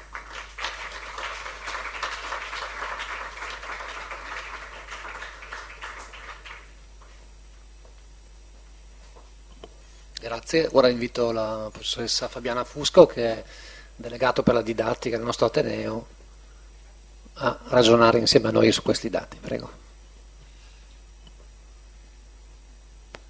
Grazie. Allora, corre l'obbligo anche a me di ringraziare i colleghi e le colleghe e in particolar modo il coordinatore del nucleo per aver scelto la valutazione della didattica come tema elettivo di questa giornata, la giornata della trasparenza. Credo che proprio sia un tema giusto per iniziare a riflettere anche di altre questioni. Ringrazio ovviamente Mauro Volponi e i colleghi e le colleghe degli uffici per la loro solerzia e anche l'affidabilità con cui poi raccolgono e anche elaborano e sostengono anche il nostro lavoro poi nell'elaborazione dei dati. Per ultimi, ma non perché sono gli ultimi, ma semplicemente perché sono poi a cui sono più affezionata, ringrazio Fabio e Francesca per il puntuale e preziosissimo lavoro di rielaborazione e commento dei dati presentati oggi, che sicuramente saranno poi oggetto della nostra discussione. Il tema della valutazione, come ben sapete, è un tema anzi, mi permetto una metafora un po' linguistica, che fa parte poi del mio DNA, nel senso che è una parola chiave del nostro repertorio lessicale, del nostro inventario lessicale. Ormai parliamo di valutazione in vari ambiti, non solo nell'ambito ovviamente della didattica, ma anche nell'ambito della ricerca, e anzi spesso i dati, didattica e ricerca si accompagnano o dovrebbero accompagnarsi, come sottolineava anche Angelo prima. Il mio osservatorio, in quanto appunto delegata alla didattica, è un osservatorio tutto sommato circoscritto, anche perché io poi rivesto questo ruolo da poco tempo. Prima ho partecipato, come ricordava Fabio, ai lavori del nucleo, sempre nella sezione della didattica, e già le prime riunioni del nucleo il tema che scaldava più gli animi era sempre il tema della valutazione della didattica, come costruire il questionario, come concepirlo, come diffondere, poi con quali modalità diffonderlo e soprattutto come commentare i dati. E fin dall'inizio, vi parlo insomma di già qualche anno fa, quando ero più giovane, la percezione che avevo soprattutto dai colleghi non era una percezione positiva, nel senso che gli aggettivi o insomma, i sostantivi che accompagnavano la valutazione della didattica, io ne avevo raccolti un po', che erano cautela, perplessità, sospetto, addirittura prospettiva sanzionatoria, punitiva, perché si vedeva il questionario come una sorta di punizione che poi in qualche modo doveva essere comminata al docente. Finalmente in questi ultimi anni queste considerazioni negative sono state sostituite da considerazioni positive, da considerazioni che si avvicinano un po' a quello che diceva anche Fabio, cioè che la valutazione della didattica insomma, sta diventando la normalità per tutti noi, non solo per gli studenti ma soprattutto per noi docenti, in quanto appunto strumento che testimonia uso le parole di Fabio, la reciproca garanzia, la lealtà nella nostra relazione con gli studenti. E quindi finalmente, ovviamente mi affianco poi a queste considerazioni, ci si è resi conto quanto l'esito, quanto i risultati che emergono via via dai questionari siano di notevole beneficio per la costruzione di un'offerta formativa adeguata che risponda poi, come siamo abituati a sentire, ai cosiddetti requisiti di qualità.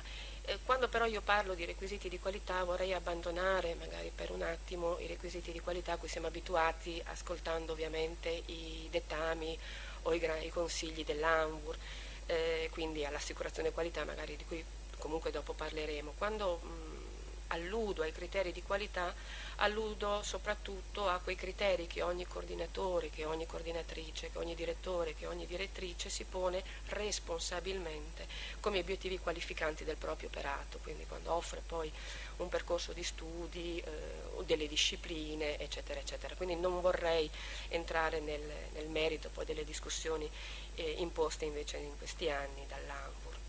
Quali sono le ricadute, a mio parere ovviamente sempre benefiche, della valutazione della didattica? Forse nelle politiche è un termine un po' altezzoso e anche ambizioso, ma soprattutto nelle scelte che riguardano la didattica dell'Ateneo, del nostro Ateneo. Io ne ho identificati in principal modo 3-4.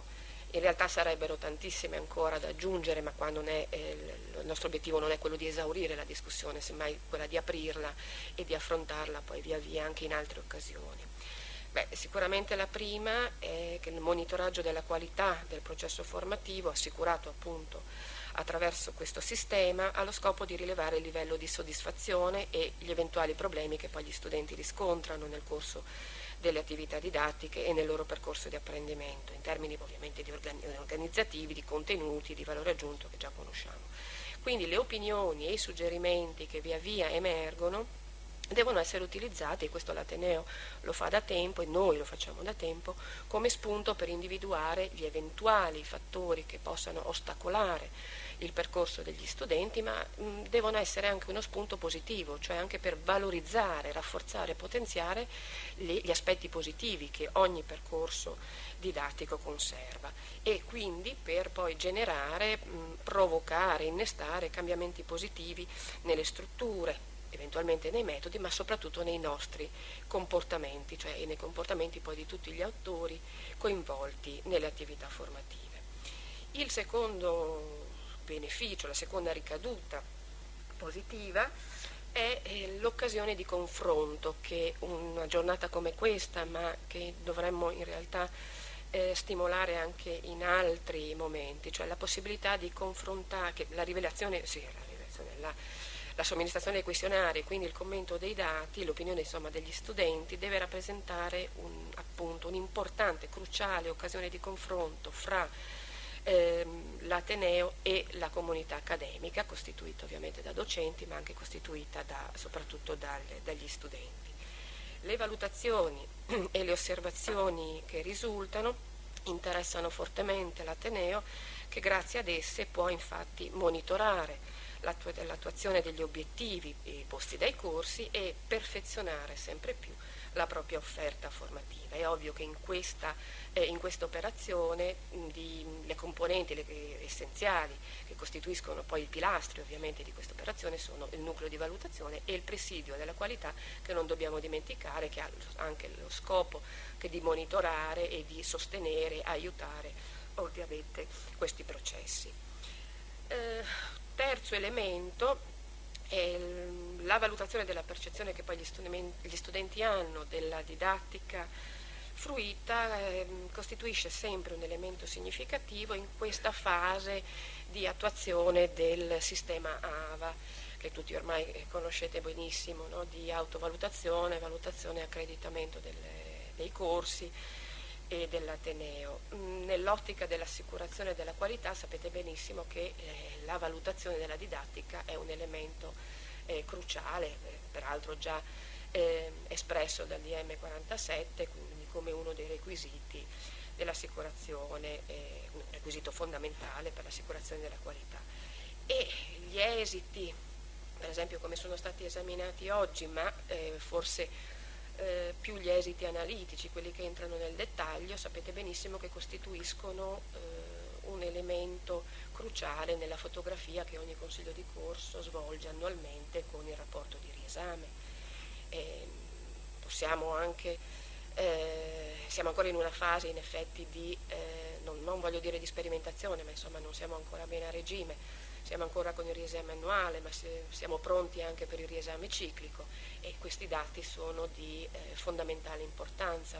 L'esperienza dello studente deve essere considerata ovviamente di straordinaria anche importanza. Un altro elemento chiave che io noto però che non è ancora ben raccordato è la fotografia del rapporto del riesame e il lavoro che fa la commissione paritetica, che anche la commissione paritetica esprime giudizi sulla procedura e sulla diffusione dei dati. Ecco, raccordare il lavoro fatto dalle commissioni paritetiche con il lavoro fatto dalle commissioni sull'assicurazione della qualità dei consigli di corso va ancora, a mio parere, perfezionato, in qualche modo rafforzato, nel senso che le due componenti vanno integrate, insomma tutto il sistema comunque deve andare verso una fase di integrazione più dettagliata e anche più solida, o come diceva Mauro, prima ha usato un aggettivo che ormai sento spesso in questi mesi, più robusta. L'altro elemento da aggiungere al sistema AVA è che, in quanto compito ovviamente non solo dell'Ateneo ma di noi che poi ci occupiamo di didattica, è quello di non dimenticare che già dal 99, poi quando è stato introdotto introdotta la valutazione da parte degli studenti, se vi ricorderete anche che la valutazione degli studenti concorreva alla quota premiale dell'FFO.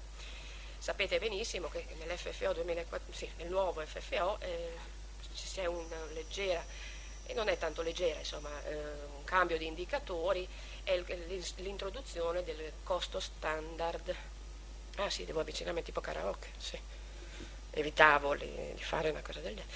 E l'introduzione del costo standard di formazione per studente in corso, che ovviamente l'introduzione di questo elemento comporterà delle modifiche, ovviamente anche dei calcoli che ancora non so, però non possiamo non considerare l'utilità e l'importanza della valutazione della didattica che va affiancata però ad un altro monitoraggio, che è quello che ormai tutti facciamo quotidianamente, quello delle carriere degli studenti. Cioè non possiamo pensare alla valutazione della didattica e alla carriera degli studenti come due cose separate, lo sanno benissimo i colleghi che coordinano i corsi, i colleghi e le colleghe che coordinano i corsi di laurea. Per quello lo dico spesso, ma lo dirò sempre, dobbiamo costruire davvero un sistema in cui tutti gli elementi si integrano, e quindi pensare alla valutazione didattica da affiancare appunto al monitoraggio delle carriere e quindi all'analisi della progressione degli studenti nei vari corsi di studio in termini di numero di esami separati, il numero di crediti formativi universitari acquisiti, il tasso di abbandono, il completamento del corso, eccetera, eccetera, di cui magari parlerò dopo in occasione di una domanda, anzi la prima, che è stata esaminata. Quindi capite che una giornata come questa, ma lo scambio, il confronto in merito a questi dati sarà poi di assoluto beneficio per il potenziamento dell'offerta formativa, ma anche per il miglioramento, ripeto, nei termini di qualità come la intendiamo però noi, non per forza di qualità come è stata intesa in altre sedi. Il quesito che a me non preoccupa, ma insomma mi ha più impensierito, è il primo, è quello sulle conoscenze pregresse, che forse mi impensierisce da più tempo. È vero che complessivamente l'esito che è emerso oggi è un esito più che positivo, più che soddisfacente, forse troppo, questo poi lo vedremo nei dettagli. Però se avete notato il primo quesito è quello che complessivamente ha una percentuale leggermente più bassa, nel senso che gli studenti frequentanti non considerano per il 36,1%, quindi decisamente sì, che le loro conoscenze pregresse sono state insomma, di aiuto sufficienti, eccetera, eccetera.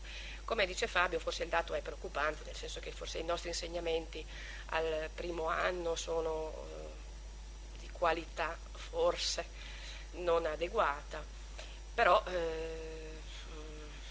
è vero che lui dice che il paziente friulano, il paziente in generale in quanto studente sopporta meglio il dolore, però è possibile anche che il medico abbia migliorato le proprie cure, quindi che forse anche noi in questi anni ci siamo non insomma, così, abituati alla valutazione o l'abbiamo in qualche modo, ci siamo rassegnati alla valutazione, ma forse abbiamo migliorato anche noi il nostro lavoro nei confronti appunto degli studenti.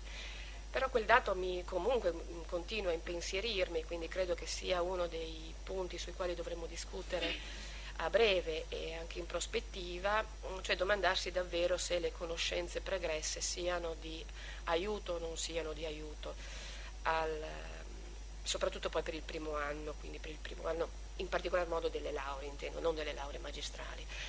Se avete dato un'occhiata ad un documento che io ritengo forse uno dei documenti più utili che ha prodotto l'Anvur, la relazione Anvur 2013, quella sullo stato dell'università, un documento piuttosto ponderoso, anche forse non da leggibile la sera prima di andare a dormire, ma neanche la domenica, però è da leggere.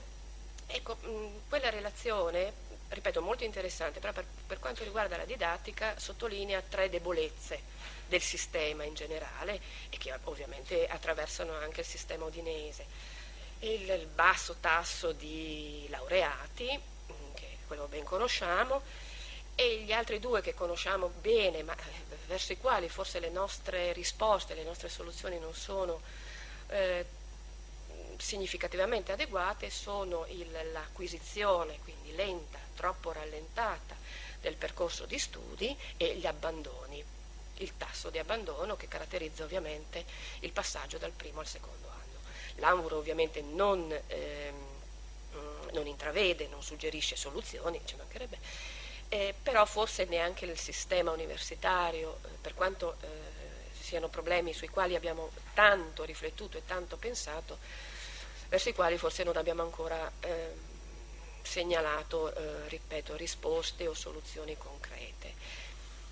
Credo che il primo anno dei nostri corsi di laurea, soprattutto appunto i corsi di laurea, quelli che venivano chiamati triennali, richiedano una maggiore attenzione da parte nostra, una maggior flessibilità nell'organizzazione dei semestri, degli orari, una maggior concentrazione ovviamente anche è vero che sono materie appunto di base, ma sono materie fondamentali che poi permettono ovviamente di proseguire e non appunto di abbandonare. E forse l'Ateneo dovrebbe quindi guardare con un occhio speciale a questi primi anni e forse dovrebbe anche investire in risorse di docenza, quella docenza che appunto svolge il proprio carico di lavoro in quell'anno, non a scapito ovviamente degli altri, però ripeto, il nostro primo anno è il cosiddetto biglietto da visita e quindi richiede a mio parere molta attenzione e forse i dati poi che emergono, ripeto, quelli analitici dettagliati, dovrebbero in qualche modo focalizzare anche questa attenzione. Quali possono essere i punti di forza e le eventuali aree di miglioramento, sempre nel campo della valutazione della didattica, peraltro punti di forza e miglioramenti già emersi. Come punto di forza, il fatto di aver ovviamente aderito ad una somministrazione informatica online, quindi una somministrazione, chiamiamola modalità uniforme, di certo ci ha avvantaggiati, anche se, come diceva sia Francesca che Fabio prima, forse il numero appunto dei questionari non è ancora, per via poi della scadenza del 28, non è perfetto, ma insomma non deve essere per forza perfetto, però il fatto che ci sia una somministrazione online, che non sia solo poi del nostro Ateneo ma anche di altri Atenei, potrebbe anche aiutarci poi a confrontare i nostri dati eventuali, i nostri dati con dati dell'Ateneo Contermine, per esempio, di Trieste, con cui peraltro abbiamo anche delle attività appunto, come ben sapete, in comune o con altre sedi. Un altro dato positivo è di certo il coinvolgimento sempre maggiore degli studenti in questa attività, non solo perché ovviamente partecipano e valutano, ma perché partecipano anche alla formulazione, suggeriscono, partecipano negli organi, partecipano al nucleo, partecipano nelle commissioni qualità, nelle paritetiche, eccetera, eccetera. Quindi il dialogo e il confronto con gli studenti è un dialogo sempre aperto e di certo positivo. E l'altro punto di forza ovviamente è la possibilità di poter beneficiare di questi dati e di migliorare e razionalizzare l'offerta formativa che proponiamo. Le aree di miglioramento, oltre alle lamentele dei docenti sulle quali non mi soffermo, in realtà credo che dovremmo pensare più seriamente a diffondere questi dati in maniera più capillare.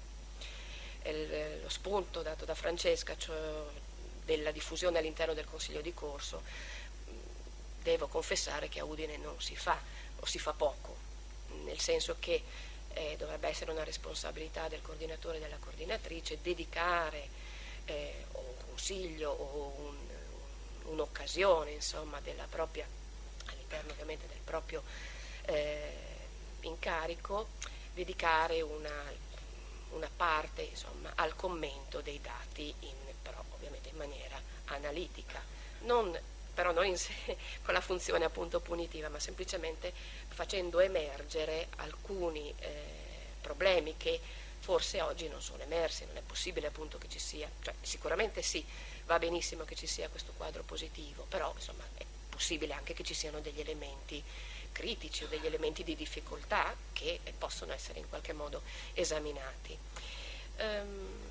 Ci vuole anche una maggior sensibilizzazione sia da parte nostra che da parte degli studenti. Io poi non voglio ovviamente togliere la parola a Nicola, però da parte nostra, devo dire la verità, dobbiamo essere più sensibili in aula e essere più pronti a diffondere appunto il momento della somministrazione, quindi della compilazione, eccetera, eccetera. Forse alle volte alle prese con la lezione o con altre attività magari ci dimentichiamo di questo, quindi una maggior diffusione, una maggior sensibilizzazione da parte nostra. Forse dovremmo pensare, e magari in questo Mauro Volponi poi mi lancerà qualcosa in testa, ad un questionario inglese prima o poi, nel senso che stiamo andando verso un'internazionalizzazione dei nostri corsi. Sapete che anche l'internazionalizzazione rappresenterà un elemento cardine dell'FFO e quindi l'idea di avere doppi titoli, titoli congiunti, potrà incrementare la popolazione studentesca che viene da altri paesi, appunto non italiana, ai quali bisognerà forse somministrare, forse, è un'idea, un questionario in inglese. Molti atenei già lo fanno, oppure li costringiamo ovviamente a studiare meglio l'italiano, io sarei anche di questa opinione, e glielo facciamo sostenere in italiano. Però l'idea di avere un questionario bilingue, forse a questo dovremmo pensare.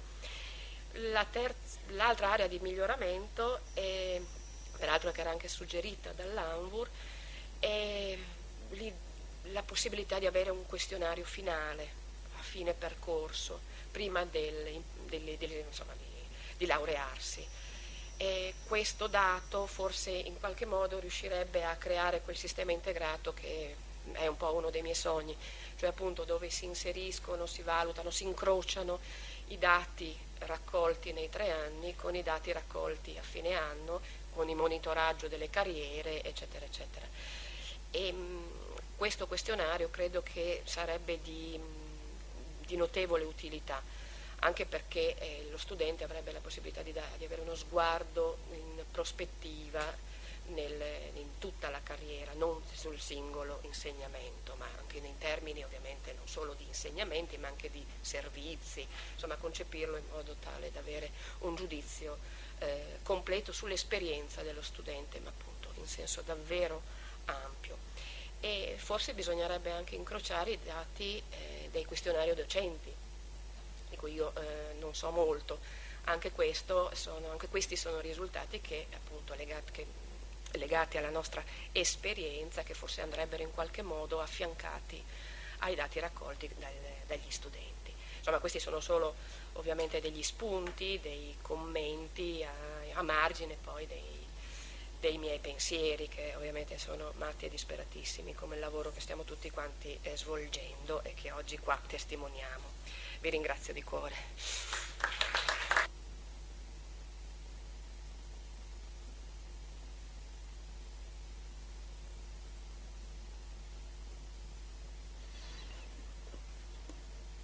L'ultimo intervento è quello di Nicolò Cangiotti, che è diciamo, in rappresentanza degli studenti, ma anche e soprattutto come membro della commissione didattica, della sezione didattica del nucleo di valutazione.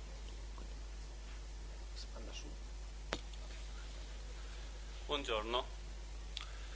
Voglio innanzitutto ringraziare il professor Montanari, che anche quest'anno mi ha invitato a partecipare a una giornata di confronto sul tema della valutazione della didattica, così che si possa ascoltare anche il punto di vista di uno studente. Vorrei sottolineare fin da subito come questo intervento sia il frutto di un'esperienza, quella nel nucleo di valutazione, che mi ha permesso di vivere e interpretare le questioni del mondo universitario, e in particolare quelle legate alla valutazione e alla valutazione della didattica, da una prospettiva differente rispetto a quella che aveva prima di intraprendere questa carriera di rappresentanza. Il mio intervento, prima di tutto, è uno stimolo per gli studenti, uno spunto che è frutto di questi 2 anni di lavoro all'interno del nucleo, in cui sono stato accolto con grande ospitalità e rispetto.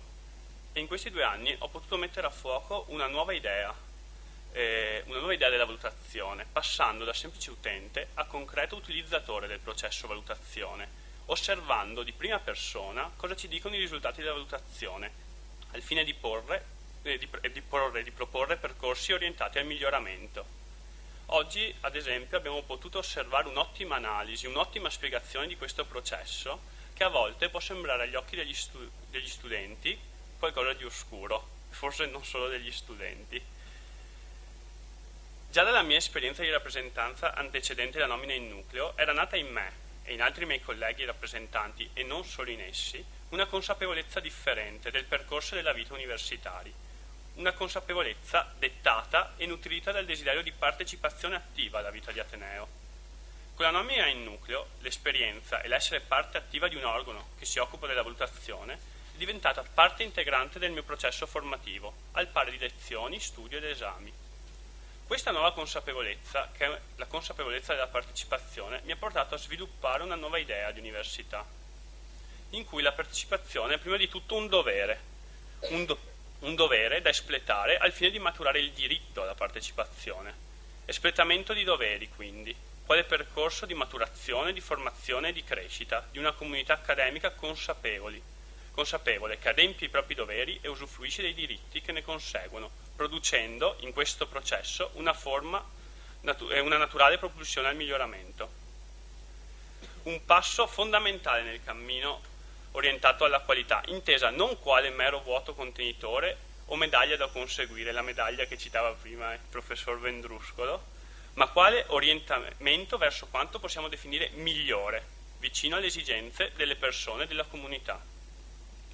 Perché la comunità accademica è una comunità composta innanzitutto di persone, docenti, studenti, assistenti, tecnici, amministrativi, ricercatori e quanti altri possano affermare di fare parte di questa comunità. Persone che in quanto individui bisogna imparare a rispettare come tali. Mi riferisco, con quello che sto dicendo, alla responsabilità individuale, orientata al rispetto di sé e di chi ci sta accanto, delle nostre possibilità e di chi ci sta di fronte, delle nostre speranze e di quelle delle famiglie da cui ognuno di noi proviene. Il rispetto nell'altro, quindi, deve essere il primo passo per portare rispetto verso tutta la comunità. Ma cosa auspico? Auspico dunque che gli studenti possano valutare responsabilmente nel rispetto di sé e della comunità che li circonda e di cui fanno parte. E lo dico perché ho potuto constatare personalmente e direttamente l'utilizzo, o meglio uno degli utilizzi, dei risultati della valutazione, che oggi abbiamo potuto vedere grazie alle presentazioni precedenti. Auspico poi che i docenti continuino responsabilmente a tenere conto della valutazione della didattica effettuata dai loro studenti, intendendola non come giudizio, ma quale suggerimento proveniente dalla comunità studentesca, che rappresenta uno degli elementi fondanti del sistema università.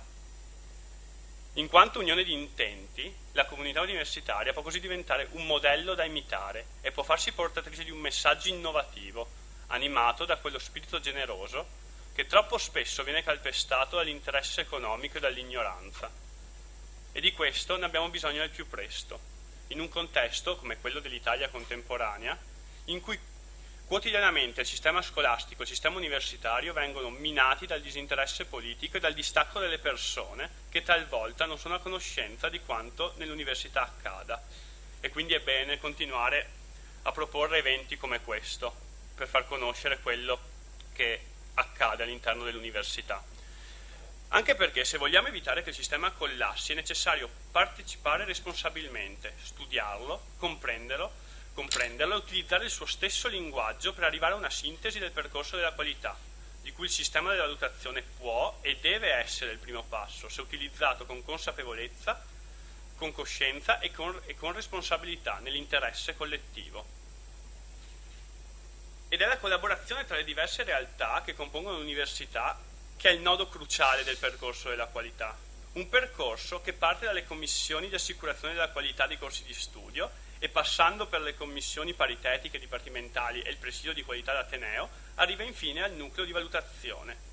In tutti gli step di questo processo, gli studenti che siedono in questi organi hanno il dovere e il diritto di partecipare attivamente e responsabilmente, confrontandosi in modo costante con i docenti per garantire quel miglioramento che è necessario se vogliamo che l'università miri a formare individui consapevoli che sappiano scegliere con responsabilità se diventare attori o rimanere spettatori, non solo della vita dell'Ateneo, ma della vita loro e della comunità di cui fanno parte. Concludo questo mio intervento ringraziando nuovamente calorosamente il professor Montanari e tutti i componenti del nucleo di valutazione con i quali ho avuto il piacere di lavorare in questi anni e grazie ai quali ho potuto vivere serenamente la mia esperienza che ritengo assolutamente formativa. Desidero ringraziare anche il dottor Mauro Volponi responsabile del servizio sviluppo e controllo direzionale e tutto il personale da lui coordinato per la disponibilità professionale e umana e il supporto che hanno dimostrato e sanno sempre dimostrare. E infine esprimo la mia gratitudine nei confronti della comunità accademica tutta, che mi ha permesso di vivere questa esperienza di rappresentanza da studente, quale sono, mi ha permesso, e mi auspico mi permetterà, di sentirmi parte di questa comunità come persona. Grazie.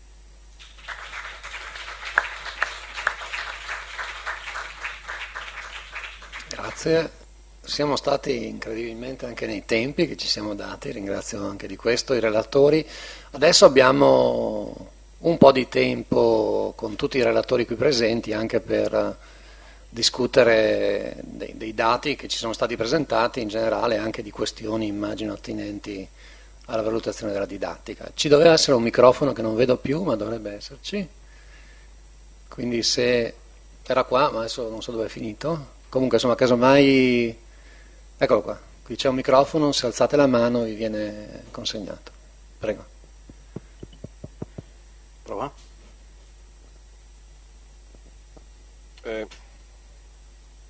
Zironi, due domande. La prima era alla collega Volponi. Volevo sapere una cosa. Io ho inteso che il questionario fosse obbligatorio per iscriversi all'esame, non volontario.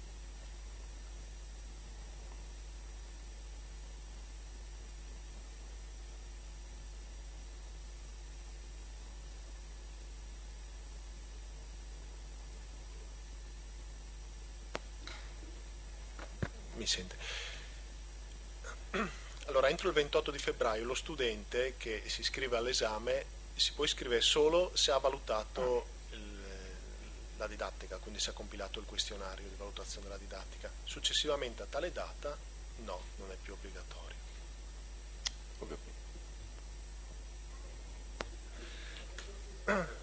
Allora, andiamo con ordine, se no ci incartiamo subito. Dunque, anno accademico 2014-2015, quello in corso, gli studenti del primo periodo didattico possono compilare il questionario entro il 28 di febbraio e non possono iscriversi all'esame se non hanno compilato il questionario. Possono in questo senso. Prego. Sì, la seconda ed era diciamo sulla considerazione della collega Fusco sugli abbandoni. Io chiaramente sono preoccupato anch'io come tutti di questo aspetto però ho chiesto diciamo per compilare diciamo il rapporto che dovremo fare entro gennaio di avere qualche dato aggiuntivo riguardo agli abbandoni del mio corso di studi, cioè sapere queste persone dove vanno. E cosa ho scoperto? Che praticamente pochissimi sono i trasferimenti, nella maggior parte sono abbandoni netti.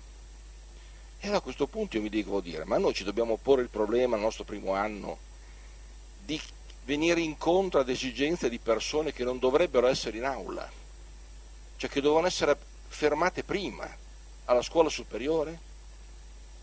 Perché è un problema questo, grosso, perché se questi qui vanno in altri corsi di studio mi posso preoccupare che mi abbia dei problemi, ma se questi proprio sono passati all'università, hanno visto che non era per loro e fanno altre cose, probabilmente non sono all'altezza a livello di preparazione e me lo devo porre io come problema?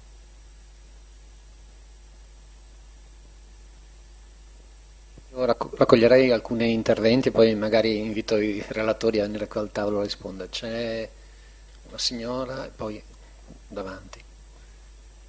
Io sono Cauci, sono parte della commissione paritetica della Facoltà di Medicina e devo dire che questo lavoro della commissione paritetica è piuttosto insoddisfacente, nel senso che noi ci vediamo brevemente all'ultimo momento a novembre, guardiamo con molta velocità quello che stanno fatto i vari corsi, noi ne abbiamo non mi ricordo quanti, 7-8, nel giro di 2 ore guardiamo, rapidamente facciamo. Questa cosa qua secondo me non va bene fatta così. Quindi dobbiamo a livello di Ateneo fare una riflessione, magari io proporrei che l'Ateneo convocasse le commissioni paritetiche di tutto l'Ateneo, in modo che ci vediamo e vediamo come lavorano gli altri e poi ci diamo un po' degli appuntamenti, perché sinceramente fare una cosa in 2 ore a novembre a ridosso della scadenza è un lavoro poco serio. Quindi io veramente inviterei il Rettore a provvedere a fare una riunione delle commissioni paritetiche.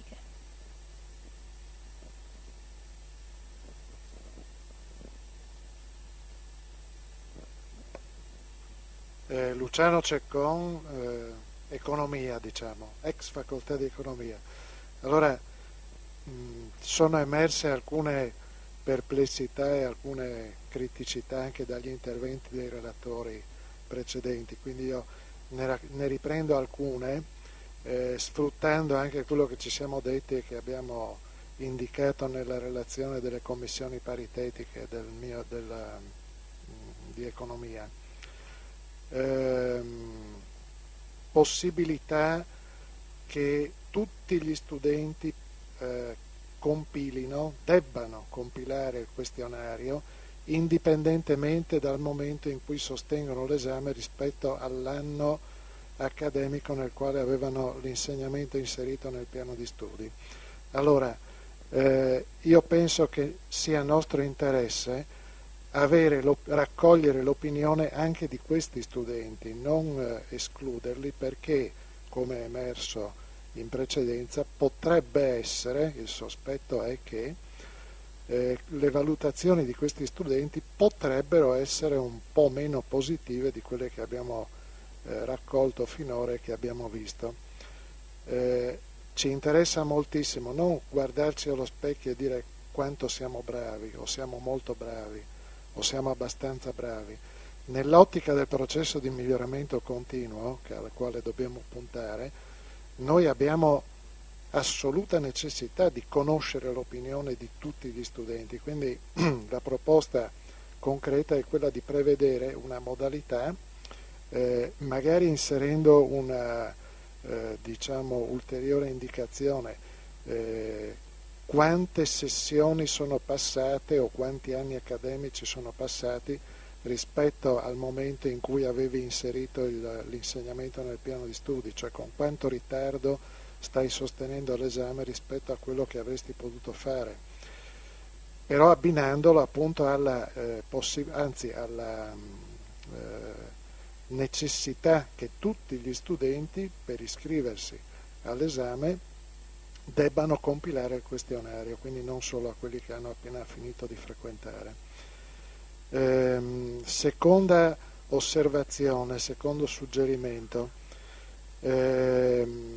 penso che un compito di noi docenti, personalmente credo importante, sia non solo quello di portare alla laurea gli studenti, ma anche quello di renderli responsabili, autonomi. Allora, in questo senso, una delle criticità che abbiamo individuato nella relazione della commissione paritetica è quella di almeno prevedere la possibilità che i questionari possano essere compilati non in forma anonima. L'anonimato ovviamente garantisce che i questionari vengano compilati con più libertà, diciamo, con più tranquillità d'animo, eccetera, senza temere ritorsioni eventuali, eccetera. Però in questo modo noi non responsabilizziamo gli studenti, come sapete benissimo in altre sedi le segnalazioni anonime non vengono neanche prese in considerazione. Noi non ovviamente stiamo parlando di aspetti completamente diversi da questi, però prevedere, non so, una opzione, voglio rimanere anonimo o consento che la mia valutazione sia resa nota abbinandola al mio nome e cognome, penso potrebbe essere un passo avanti verso la responsabilizzazione degli studenti. Terza e ultima osservazione, la professoressa Fusco ha fatto una riflessione a voce alta sulla soprattutto prima domanda, no?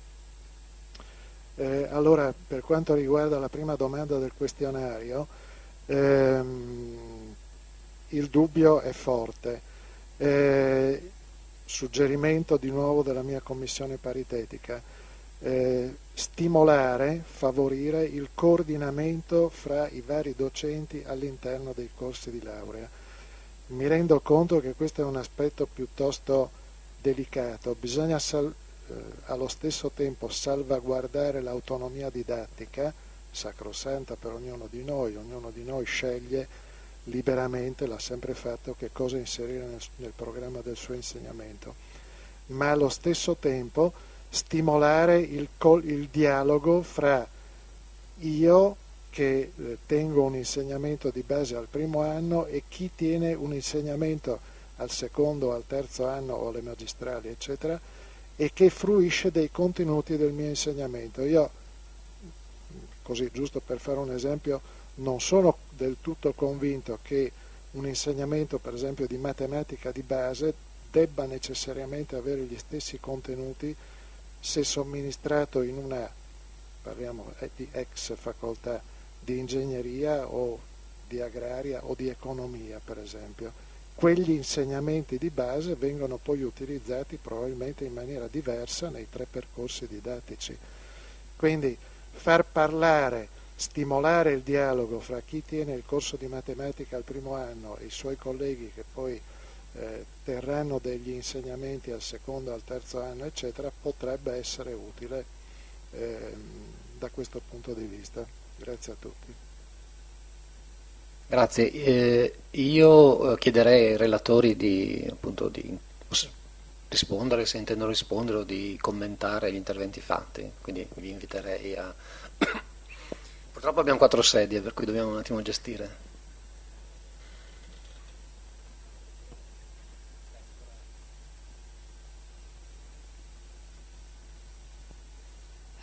Allora, oddio, è tanto bassa, mi sento molto sul seggiolone. Per rispondere al collega sugli abbandoni, in effetti sì, mi rendo conto ovviamente della segnalazione che fai.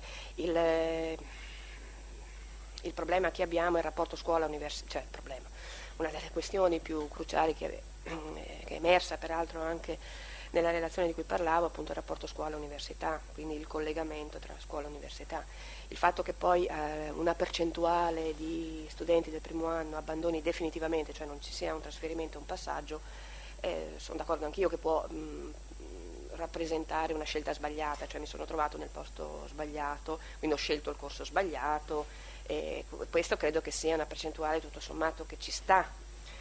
Bisognerebbe invece indagare, e questo in alcuni corsi di laurea si fa, è stato anche già fatto, quegli abbandoni invece che non dipendevano dal fatto che appunto ho sbagliato il corso di laurea, ma proprio non ce la faccio, non riesco ad andare avanti perché le mie competenze, le mie conoscenze non mi permettono appunto di andare avanti. Quindi è un problema nostro che non abbiamo garantito strumenti, risorse utili, oppure era proprio la preparazione dello studente? Ecco, manca questo collegamento che forse potremmo insomma in qualche modo, e secondo me già lo stiamo facendo, ma farlo un po' meglio. Può essere che non siano arrivati poi fino alla fine, cioè nel senso che non abbiano poi segnalato neanche le difficoltà. Le segnalazioni del collega circa il coordinamento degli insegnamenti, quindi il mio... devo metterlo più vicino, scusate. Il coordinamento, ecco, questo credo che sia un punto di forza dei nostri consigli di corso. Esaminando per esempio i rapporti del riesame, un tratto punto trasversale che emerge sempre è quello del coordinamento, è un punto di forza segnalato anche dagli studenti che partecipano non solo alle paritetiche ma anche alle commissioni qualità, cioè nel senso che c'è un forte dialogo solido tra i docenti che ovviamente insegnano non solo al primo anno, perché ci vuole un coordinamento anche nel primo anno, ma un coordinamento che leghi primo, secondo e terzo anno. Quindi credo che sia un punto di forza che va ancora rafforzato e potenziato grazie proprio della segnalazione. Speriamo che possa essere anche di miglioramento per i nostri dati positivi, ma non sempre molto positivi. Io non avrei altre questioni. Posso? Ah sì, la paritetica. Beh, io sulle paritetiche forse è più competente il presidio e quindi il collega, dov'è la Cauci? Ecco, delegato alla qualità Gasparetto. Io so che comunque vi aveva convocate per fare un po' il punto della situazione, dandovi anche modalità, suggerimenti, cioè ritenete che sia necessario incontri più regolari, più esaustivi? Ah, l'intera composizione. Io noto che, ma siamo anche partiti in ritardo poi con le paritetiche, un anno dopo rispetto alla qualità, non ci sia ancora un buon raccordo tra i vari attori coinvolti non solo nel processo di valutazione ma appunto nei vari processi di assicurazione della qualità. Prima dicevo appunto che bisogna creare un sistema integrato, cioè tutte queste componenti si devono ovviamente raccordare e abbiamo bisogno...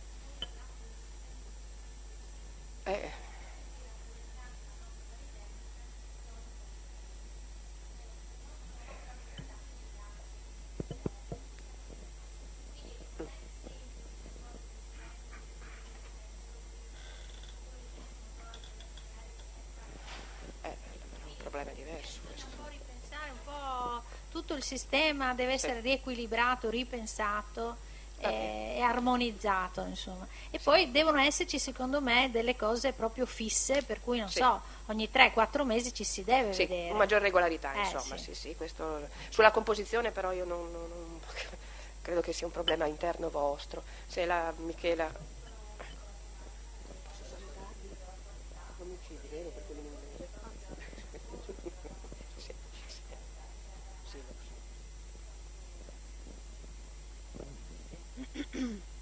Cioè si auspicava e si chiedeva alle commissioni paritetiche appunto di riunirsi ulteriori volte rispetto al momento legato alla relazione della commissione paritetica. È stato detto. Sì, però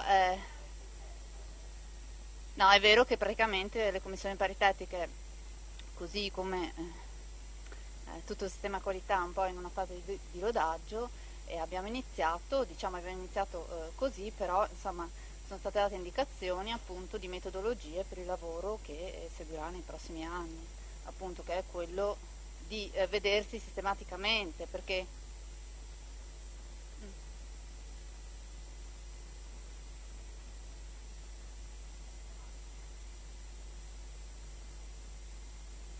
sì, ma difatti è stato, come si dice, messo in evidenza questo durante la riunione, e una conferma che questa è un'esigenza. Scusate se intervengo io. Scusate, ok, la questione mi pare chiara, adesso io non credo sia il luogo nel quale entrare nel dettaglio. Un attimo solo, io chiedo ai miei relatori se volevano commentare, aggiungere qualcosa su quanto è stato detto. Dottor Volponi potrebbe fare delle precisazioni, io poi... Prego.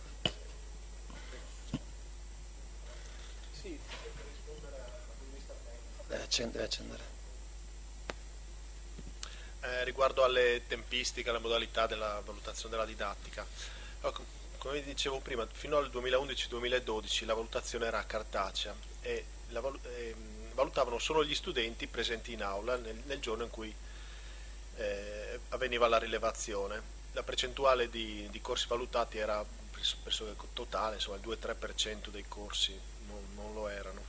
Col passaggio dal 2012-2013 alla valutazione via web abbiamo fatto una sperimentazione, no? Durante tutto un anno accademico, e ci siamo resi conto anche dei vincoli tecnici ha lo strumento, uno strumento che non è dell'Università di Udine, ma è uno strumento del Cineca, e per cui dobbiamo fare i conti anche con questo tipo di strumento e di vincoli.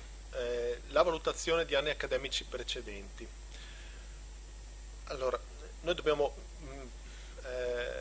partire dal fatto che un corso può essere tenuto da un docente in un anno, l'anno successivo da un altro docente. Dobbiamo dare poi la certezza ad un docente di avere una reportistica in tempi che devono essere determinati, e dobbiamo tenere conto di tutti quelli che sono i vincoli che regolano le attività didattiche, le 2200 attività didattiche che sono state di cui prima si è parlato, insomma, no? Che sono state valutate. Messo tutto insieme questo, nell'anno della sperimentazione abbiamo verificato che per consentire la valutazione dei corsi, consentire che non ci fossero sovrapposizioni, studenti che valutano un corso, come ad esempio nei moduli che compongono un corso integrato, no?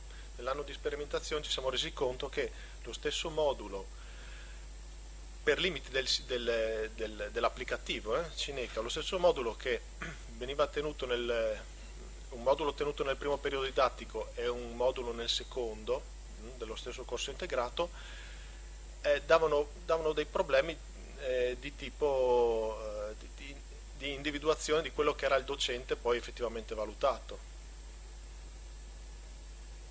Verificato tutto ciò, è stato scelto di mettere dei periodi, no? 21 febbraio per il primo periodo didattico e 31 di luglio per i corsi annuali e del secondo periodo didattico. Questo dà l'opportunità ai docenti, ai consigli di corso di studio di avere i report di valutazione della didattica pochi giorni dopo sostanzialmente la conclusione delle valutazioni. Viene incontro anche alle richieste che ci arrivano dai dipartimenti, da tutti coloro che sono coinvolti nella programmazione didattica, no? di avere dei risultati in tempi certi e in tempi rapidi. E poi comunque ci sono i vincoli tecnici di cui parlavo prima, sui quali poi non si può fare, cioè, sono dei vincoli appunto. Prego.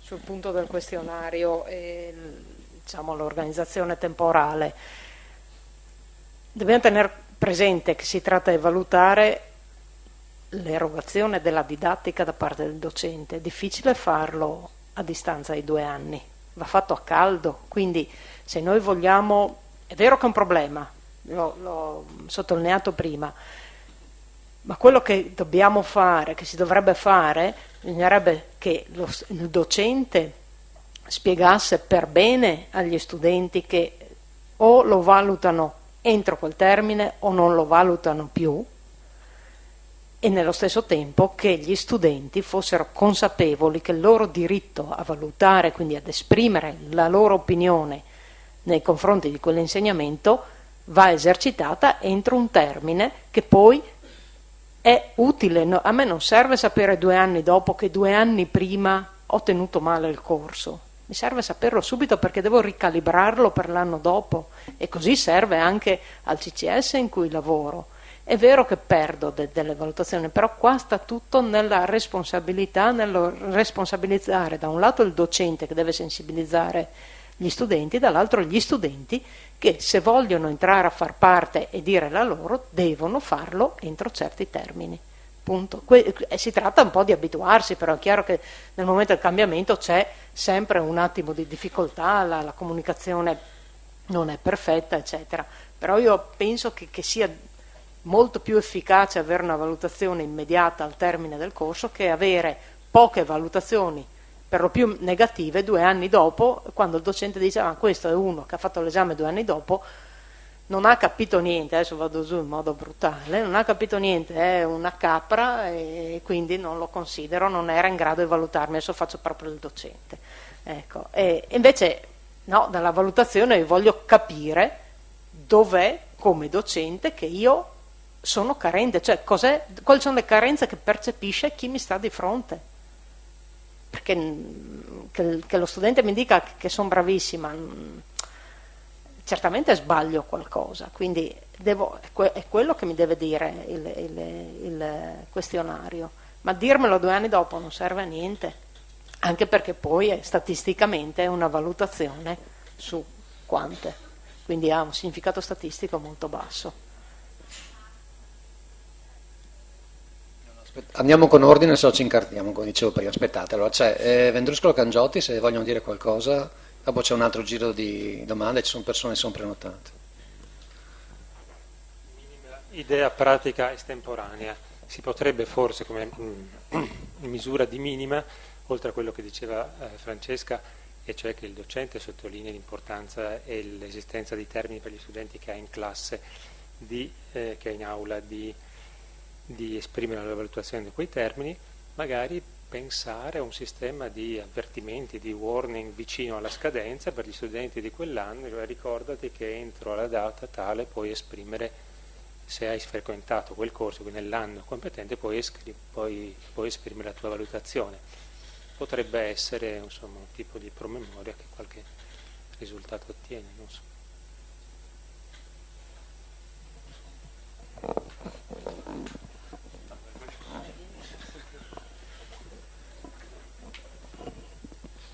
Volevo rispondere al professor Cecconi in merito alla questione responsabilizzazione degli studenti, perché secondo me bisogna porre attenzione non tanto alla questione anonimato, non anonimato, che sicuramente garantirebbe una forma di responsabilizzazione, questo sicuramente. D'altra parte, secondo me è più importante che uno studente si ponga nei confronti della valutazione della didattica a priori responsabile, nel senso che lui deve andare deve valutare come per senso di dovere rispetto a un sistema università che lo fa sentire parte di quella comunità di cui parlavo prima. È più difficile questo percorso sicuramente, ma secondo me potrebbe dare dei risultati migliori. Racconto un aneddoto che mi è capitato come rappresentante degli studenti per far vedere che comunque la valutazione è sentita. Sono stato contattato come rappresentante del nucleo da una rappresentante nel Dipartimento di Ingegneria e Architettura, mi pare, che mi ha segnalato come alcuni studenti non ben consci del funzionamento del sistema valutazione abbiano predisposto un loro questionario da dare agli studenti del loro anno. E questo secondo me è estremamente interessante, perché questo vuol dire che in realtà il problema non è sulla valutazione della didattica, almeno in questo particolare caso, e mi ha stupito, ma più che altro è l'avere fiducia in dei mezzi che, come abbiamo potuto proprio oggi constatare, sono funzionali e possono sicuramente, con il miglioramento, con l'aiuto dei rappresentanti degli studenti, ancora essere migliorati. Tutto è migliorabile, ma appunto io cercherei di puntare verso un sistema che coinvolga gli studenti prima, in maniera tale che questo discorso dell'anonimato o non anonimato venga a cadere automaticamente. Non dico che sia facile, io in primis, vedendo anche così pochi studenti qua, ritengo che sia un percorso più duro, ma sicuramente secondo me può portare a dei risultati sulla carta migliori, credo. Questo sì. Calmi, ci sono parecchie persone, adesso cerco di costruire l'ordine. Adesso mi diceva, un'osservazione che faceva il dottor Volponi è che al momento la normativa prevede, diciamo, la garanzia dell'anonimato. E io rilancio, ma non voglio, faccio come domanda, faccio finta di essere uno studente. Se io fossi uno studente, prima della diciamo, responsabilità degli studenti di manifestare chi sono, mi porrei il problema della responsabilità dei docenti di rivelare la loro identità. E questa è una questione, capite, molto delicata, che andrebbe affrontata almeno, tutto sommato il rapporto docente-studente è un po' asimmetrico, quindi a fronte di una valutazione in cui i docenti sono anonimi mi sembrerebbe curioso che gli studenti non lo fossero. Tutto è possibile, probabilmente è un sistema ottimale e gli uni e gli altri potrebbero, tra virgolette, rivelare la loro identità, però comunque insomma, ok, la questione l'abbiamo posta. Adesso io ho nell'elenco Policriti, Ceccon e poi ci sono almeno altre 3 mani che sono alzate, per cui andrei in quest'ordine e poi vediamo, prego.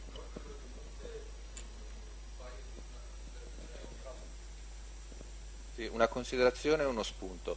Dunque, la mia considerazione è che i grafici che abbiamo visto, visti un po' da lontano ma non troppo, sono tutti uguali, o più o meno dicono tutti la stessa cosa, le proporzioni sono le stesse, bisogna andare a qualche punto percentuale per vedere delle differenze. Ecco, questo secondo me in termini globali, assoluti, è un aspetto negativo del processo di valutazione, non ci dicono granché. In questo senso allora uno spunto, forse una cosa che potrebbe essere utile è un coinvolgimento più, diciamo, fattuale, più serio dei docenti nella valutazione dei propri corsi. Cioè, intendo dire con questo, non sarebbe forse il caso di introdurre anche magari qualche task force di esterni che valutino i corsi di loro competenza all'interno del nostro stesso Ateneo? I miei colleghi di Milano, di Padova, di Catania potrebbero magari darmi una mano a disegnare un corso che risponda meglio alle esigenze didattiche sulla base anche della loro esperienza. In un certo senso intendo dire, forse l'equazione valutiamo la didattica dando questo con completa responsabilità ai soli studenti, forse è un'equazione che un pochino limita il tipo di risultato che ci possiamo aspettare. Allora, a seguire c'è il professor Ceccon che ho visto, se voleva intervenire, poi chiederò agli altri di... Forse non sono stato sufficientemente chiaro nel mio intervento precedente, allora volevo chiarire questi aspetti. Suggerivo solo la possibilità di inserire una casella, non lo so come si fa tecnicamente, grazie alla quale lo studente sceglie se conservare l'anonimato oppure no. L'anonimato è ovviamente garantito, la proposta non era quella di abolire l'anonimato nella compilazione del questionario, ma solamente dare la possibilità allo studente di scegliere eventualmente a sua discrezione se vuole abbinare la sua valutazione con il suo nome e cognome, niente di più. Mi rendo conto che ci sono dei vincoli nel sistema. Il prossimo anno, se il questionario rimane tal quale, non è che io me la prendo con il dottor Volponi perché dico non ha preso un appunto e non ha recepito quello che io ho detto nel corso, assolutamente no. L'ha preso, ok, poi magari non l'ha recepito, non è questo il punto. Ci ricordiamo perfettamente che quando è stato introdotto S3, per esempio, in una fase cito solo questo esempio, se personale tecnico amministrativo, se fosse presente qui, potrebbe fare degli potrebbe sicuramente fare degli interventi per segnalare le difficoltà, i malfunzionamenti, eccetera, eccetera, che ha dovuto affrontare a suo tempo quando sono stati introdotti nuovi metodi di contabilità, eccetera, sui quali non mi soffermo. Quindi non è che io dico, cioè il fatto che lo strumento informatico attualmente disponibile preveda certe clausole, penso che non debba frenarci dal punto di vista di segnalare degli aspetti che secondo noi potrebbero essere migliorati e fare in modo che questi vengano recepiti nelle sedi opportune. Quindi diciamo, oltretutto se non ho capito male, il questionario verrà arricchito con un ulteriore quesito che è stato arricchito. Ok, Quindi quello non è che ci deriva dal questionario di base ANVUR, no? Il nostro Senato ha deciso... Ecco. Allora propongo di avviare un processo virtuoso di arricchimento di questo questionario che dia la possibilità, per esempio, di... non sono d'accordo sul fatto che se lo studente che siano molto pochi e che non ci interessino le opinioni degli studenti che non sostengono in tempi utili l'esame. Uno studente lo può ritardare di un anno o forse anche di più, ma per una serie di motivi. Mi riferisco per esempio ai motivi di salute, ma solo per citare un esempio. E personalmente penso che dobbiamo essere molto interessati a conoscere le opinioni anche degli studenti, che se anche ce ne fosse uno solo, non importa, dobbiamo dare la possibilità a quell'unico studente di farci avere la sua opinione. Il metodo, per non fare confusioni nella assegnazione del questionario con il docente che ha tenuto l'insegnamento, potrebbe essere appunto quello di indicare in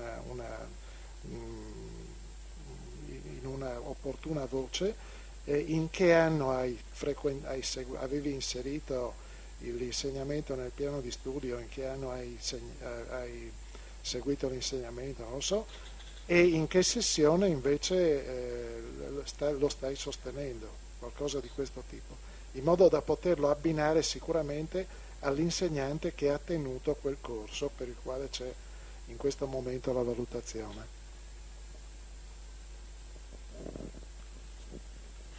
Allora, c'erano, esatto, delle mani, due mani dietro, una davanti, prima le due dietro, prego. Buongiorno, sono Paolo Driussi del Dipartimento di Studi Umanistici. Intanto vorrei ringraziare tutti quelli che sono intervenuti oggi, perché comunque è stato fatto un grande lavoro di elaborazione.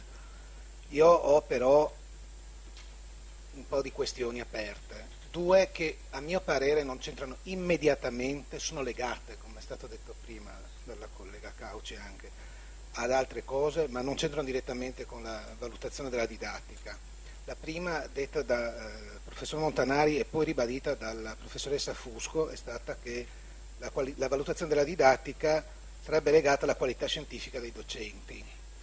Io ho un piccolo dubbio che la valutazione della didattica dovrebbe essere piuttosto legata alla qualità dell'aggiornamento dell'insegnamento nell'ambito dello scopo preciso del corso, del corso di laurea, del piano di studio in cui si insegna. Per le valutazioni scientifiche ci sono altre strade, non è detto che un bravo ricercatore sia anche un bravo didatta, però potrebbe essere importante che un bravo ricercatore faccia didattica anche prendendo dei brutti voti, per capire invece come lavora un bravo ricercatore. Ci sono questioni diverse che dovrebbero essere elaborate da un insieme di persone che sono tutti quelli che lavorano per un corso di laurea, per un piano di studi. In questo io sostengo l'opinione del professor Ceccon, contrariamente alla professoressa Fusco io non vedo una grande collaborazione all'interno dei corsi di laurea. Secondo me sarebbe molto utile se ci fosse la possibilità non solo per i responsabili adesso non mi ricordo più come si chiamano, il gruppo di coordinatori di didattica piuttosto coordinatori di qualunque altra cosa, ma ci fossero degli incontri regolari tra tutti i colleghi e ci si parlasse per aree disciplinari e non solo, perché ci sono soprattutto nelle umanistiche, ma credo anche nelle scientifiche, ci sono delle materie trasversali importantissime. Una sola cosa che devo dire al professor Ceccon, perché è una cosa che mi sta a cuore da quando ho cominciato nel 2002 a insegnare, che la libertà di insegnamento dei docenti non è assoluta. Per la legge la libertà di insegnamento del docente si deve espletare all'interno delle finalità del corso di laurea, del piano di studi, che è un po' particolare, perché io vedo con i miei colleghi che alcuni insegnano delle cose lontanissime da quello su cui vorremmo preparare i ragazzi. Una questione tecnica, se volete fare, a me era già venuto in mente un'osservazione quando erano distribuiti a loro tempo i cartacei, quindi il docente mandava a prendere in portineria i fogli e tornavano. Secondo me sarebbe stato sempre molto utile far valutare i corsi di laurea tutti assieme dagli studenti, perché c'è il giorno in cui c'è l'anno col professore perché quel giorno ha insegnato male o altro, possono cambiare le opinioni. Non mi sembra sia il caso. Su questi numeri io ho delle grosse perplessità su cosa correggere, però se proprio volete farli compilare in tempo, introducete l'iscrizione ai semestri in modo digitale, dite che al primo semestre si viene iscritti d'ufficio dalla segreteria, al secondo semestre per essere iscritti agli esami devono entrare nel sito, in quel momento se vogliono iscriversi devono compilare almeno l'80% dei questionari da fare. L'iscrizione comporta automaticamente l'accettazione del piano di studio già proposto e questo lo fanno subito, quindi tutti quanti, indipendentemente se sono asini, se sono brillanti, se hanno già fatto l'esame lo dovranno fare. Però, scusate, adesso vorrei venire, so che sono lungo, sono anche riuscito ad abbreviare, alla questione della valutazione della didattica. A me ha colpito molto che si è sentito soltanto una questione sul perché la facciamo, che è quando la professoressa Fusco ha detto che dalla valutazione della didattica dipende la FFO. Ci sono i dubbi che possa servire, possa non servire per migliorare la didattica. La mia osservazione è che per migliorare la didattica non si fa la valutazione sull'anno soltanto, deve essere fatta su 2 o 3 anni. Io la valutazione sul singolo anno la faccio ai miei esami perché ci sono delle questioni di base che devono essere ben comprese dai docenti, dagli studenti. Se uno studente non riesce ad esprimere un importante concetto in un certo modo, o l'ho sbagliato io a spiegarlo o ha sbagliato lui a capirlo. Se 3 studenti sbagliano, l'errore è mio, se uno solo sbaglia probabilmente è suo. Sarebbe interessante appunto fare, se vogliamo migliorare la qualità della didattica, fare anno su anno, però su 5 studenti a biotecnologia che sono 89, 6% non sufficienti, non ho capito come cioè se correggiamo da una parte rischiamo di sbagliare dall'altra. Credo che sia una cosa fisiologica che dovrebbe essere valutata da statisti e psicologi questa. D'altra parte, come pensiamo di correggere anche questo rispetto alla finalità? Se dobbiamo solo portare al 100% la valutazione della didattica, la questione non è imparare a insegnare, ma è imparare a convincere i ragazzi a darci il voto. Se imparare a insegnare da soli, secondo me, non è così immediato, cioè abbiamo tutta un'esperienza che poi può essere più o meno lontana nel tempo come studenti, e anche dovuta, e qui torniamo alla nostra capacità scientifica, al tipo di ricerca, al tipo di colleghi che frequentiamo e che facciamo. E quindi probabilmente bisognerebbe cercare di capire dove vogliamo arrivare con questa valutazione didattica e come vogliamo, se possiamo, perché su questi numeri secondo me non c'è molto da correggere, come vogliamo farlo. A mio parere ha detto molto bene la professoressa Fusco quando suggeriva anche di chiedere una valutazione a fine triennio e a fine biennio che sia complessiva. Io la metterei dopo la tesi, però è una questione diversa. Grazie. C'era un'altra persona nella parte, se c'è ancora, adesso non ho registrato, se no, prego. Qua davanti. Anna Frangipane, Dipartimento Ingegneria Civile e Architettura. Solo un chiarimento rispetto a questa valutazione autonoma degli studenti. Si tratta del fatto che in commissione paritetica, proprio in queste settimane, i ragazzi hanno fatto notare come effettivamente la valutazione dei singoli corsi potesse essere in qualche modo condizionata dal fatto di valutarli prima di aver fatto l'esame, prima di aver pesato l'utilità dell'esame in seguito, eccetera, eccetera, eccetera. Quindi l'idea che è nata e che mi sembra risponda a un'esigenza di cui ha parlato la professoressa Fusco, di cui altri hanno espresso la necessità, è appunto di avere un questionario consultivo di quanto è stato fatto e maturato, che sia più dettagliato di quanto non lo sia quello di Alma Laurea, a cui talvolta ci appoggiamo per capire il giudizio degli studenti, e che si intendeva potesse essere una sperimentazione della magistrale di ingegneria civile, di nuovo sulla scala 1 a 10, che i ragazzi hanno detto essere più confacente al loro modo di potersi esprimere, perché queste 4 classi li vincolano molto e si trovano disorientati, quindi fondamentalmente una cosa di cui avremmo parlato poi a tutti, però adesso lo sa solo la delegata del rettore per il tutorato, il professoressa Conti, che fa parte della commissione paritetica e che stiamo affinando con gli studenti. È stata distribuita adesso ai docenti del corso di studio magistrale ingegneria civile, proprio per capire poi, confrontandoci una volta messo a punto, se sia utilizzabile come sperimentazione. Quindi si tratta di questo, ma oggi ne esco confortata perché vedo che è un'esigenza che è espressa da più parti. Ecco, solo per chiarire. Grazie. Grazie. D'Agostino? D'Agostino di Matematica e Informatica. Volevo chiedere prima un suggerimento sulla prima domanda, quella dei prerequisiti. Provare a disaggregare i corsi di servizio, ad esempio matematica, nei corsi di laurea da quelli che sono più tipici del corso di laurea. Sono sicura che aumenterebbe, è anche significativo, perché poi questi sono i corsi più pensati, più difficili e più antipatici per gli studenti. Un'altra cosa che volevo chiedere era se è possibile avere i dati degli altri atenei, cioè possiamo confrontare i nostri risultati con quelli di Padova o di Trieste, oppure sono ancora dati che sono non fruibili.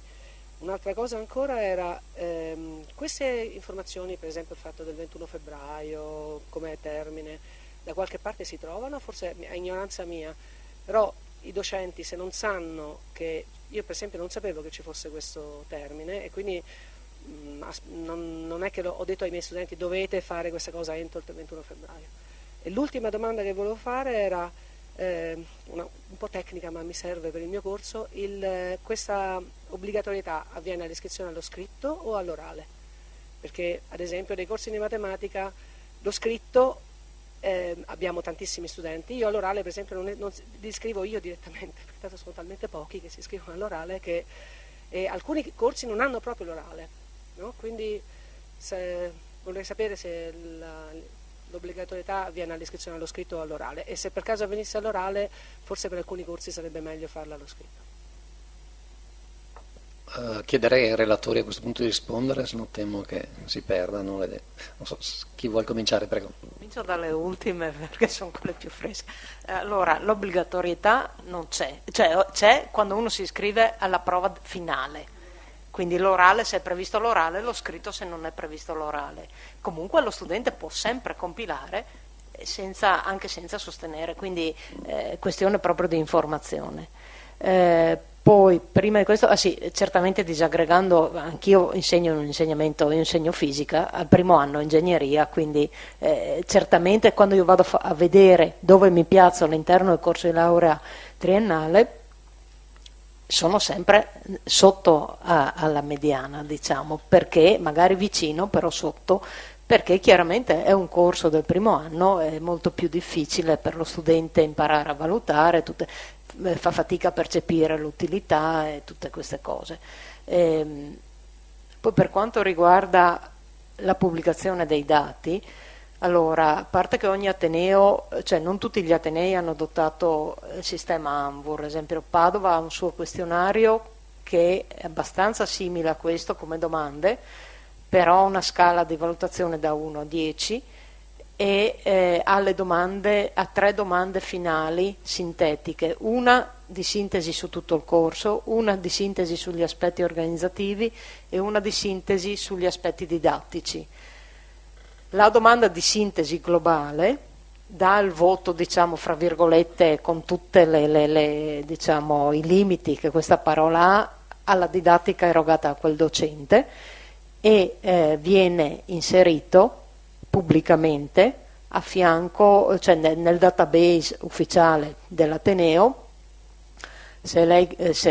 Adesso qua potrei andare in rete e farvi vedere il mio insegnamento, clicco valutazione della didattica, viene fuori non tanto il voto quanto la fascia in cui mi piazzo. Ci sono 3 fasce, insufficiente, buono, ottimo, qualcosa di questo genere.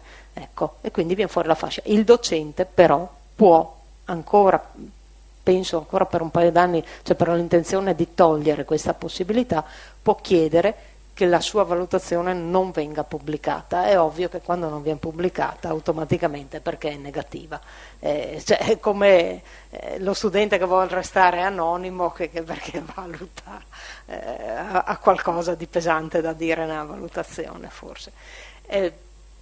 Ecco, quindi dopo per le altre questioni relative alla didattica lascerei più a qualcuno, cioè non vorrei entrare in questioni interne a Udine. Comunque, se per il coordinamento dei corsi penso che sia una cosa essenziale da fare. Giustamente l'autonomia didattica del docente, è giusto quello che ha osservato il collega prima, si espleta all'interno del percorso di studi stabilito dal CCS, quindi all'interno di quello che il CCS stabilisce essere il percorso e stabilisce essere le attività e gli argomenti che devono essere affrontati, il docente si esprime, decide liberamente come e con quali mezzi spiegare e insegnare quegli argomenti. Non c'è un'autonomia di decidere gli argomenti, almeno negli insegnamenti obbligatori. Dopo in quelli facoltativi chiaramente tutto è molto più libero. Lo lascerei adesso. Sì, solo per rispondere alla professoressa D'Agostino in merito alla comunicazione della data del 28 febbraio piuttosto che del 31 luglio come data limite per le valutazioni della didattica da parte degli studenti. In realtà ciascun docente ha ricevuto una mail a firma del direttore generale con la quale veniva comunicata queste due date e inoltre che anche la disponibilità della reportistica a cui possono accedere i singoli docenti. E quindi sì, c'era questa comunicazione, così come una comunicazione è stata data ai responsabili delle strutture di supporto, l'area didattica, al servizio agli studenti, ai manager didattici, a tutti i direttori di dipartimento, insomma, giusto per far veicolare questa informazione e far sì che appunto passasse l'idea che la valutazione della didattica si può effettuare anche trascorsi 2/3 delle lezioni proprio in aula, ecco, durante sì, dagli studenti che stanno frequentando.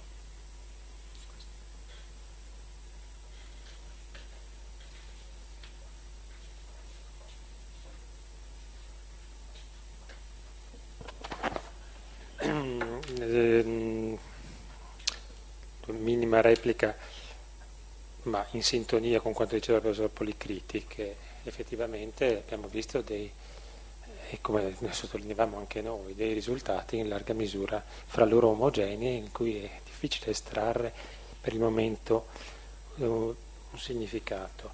Vorrei ripetere una cosa che avevo detto prima, cioè che non dobbiamo pensare che la valutazione della didattica e tutta l'analisi che noi facciamo per migliorare, tanto per appunto valutare come stiamo lavorando e per in un'ottica di miglioramento continuo, si esaurisca con la rilevazione della soddisfazione studentesca. Questo è solo un aspetto. Diceva giustamente, abbiamo citato il nesso con la ricerca, abbiamo citato le carriere studentesche che ci danno degli altri dati da abbinare a quelli della valutazione, e come un altro potrebbe essere benissimo un'analisi di tipo disciplinare attraverso un collegio, un confronto con altri docenti su come migliorare i metodi, come selezionare i contenuti più opportuni. Quindi non va drammatizzata troppo, è un dato che ormai esiste, è importante, è ineludibile, però è parziale e va associato ad altri. Poi il fatto che i dati sembrassero tutti uguali è dovuto forse anche, probabilmente quello che ha fatto molto valorosamente Francesca Soramel è un inizio, perché avete visto soprattutto aggregazioni a livello di area, e lì tutto tende un po' a compensarsi a vicenda, insomma, e quindi alla fine vediamo dei risultati. Naturalmente se si va corso per corso invece emergono corso di studio per corso di studio delle differenze un po' più marcate, soprattutto dicevo fra i decisamente sì e i più sì che no, ecco, più che nel complesso. Se si va poi a livello di singoli insegnamenti, come sappiamo tutti, ragazzi riescono a apprezzare delle differenze un po' maggiori. Detto questo, alcuni fattori di cui sono stati citati, fra cui da ultimo anche dalla professoressa Frangipane, cioè che gli studenti sentano questa scala forse un po' restrittiva, anche un po' anche intimidisce un po' dover focalizzarsi su una sufficienza, non sufficienza, grosso modo, e che un'altra scala potrebbe essere più consona a una valutazione più differenziata. Anche questa è una cosa da tenere in considerazione. Una sperimentazione in questo senso forse è anche che mi sembra possa essere interessante.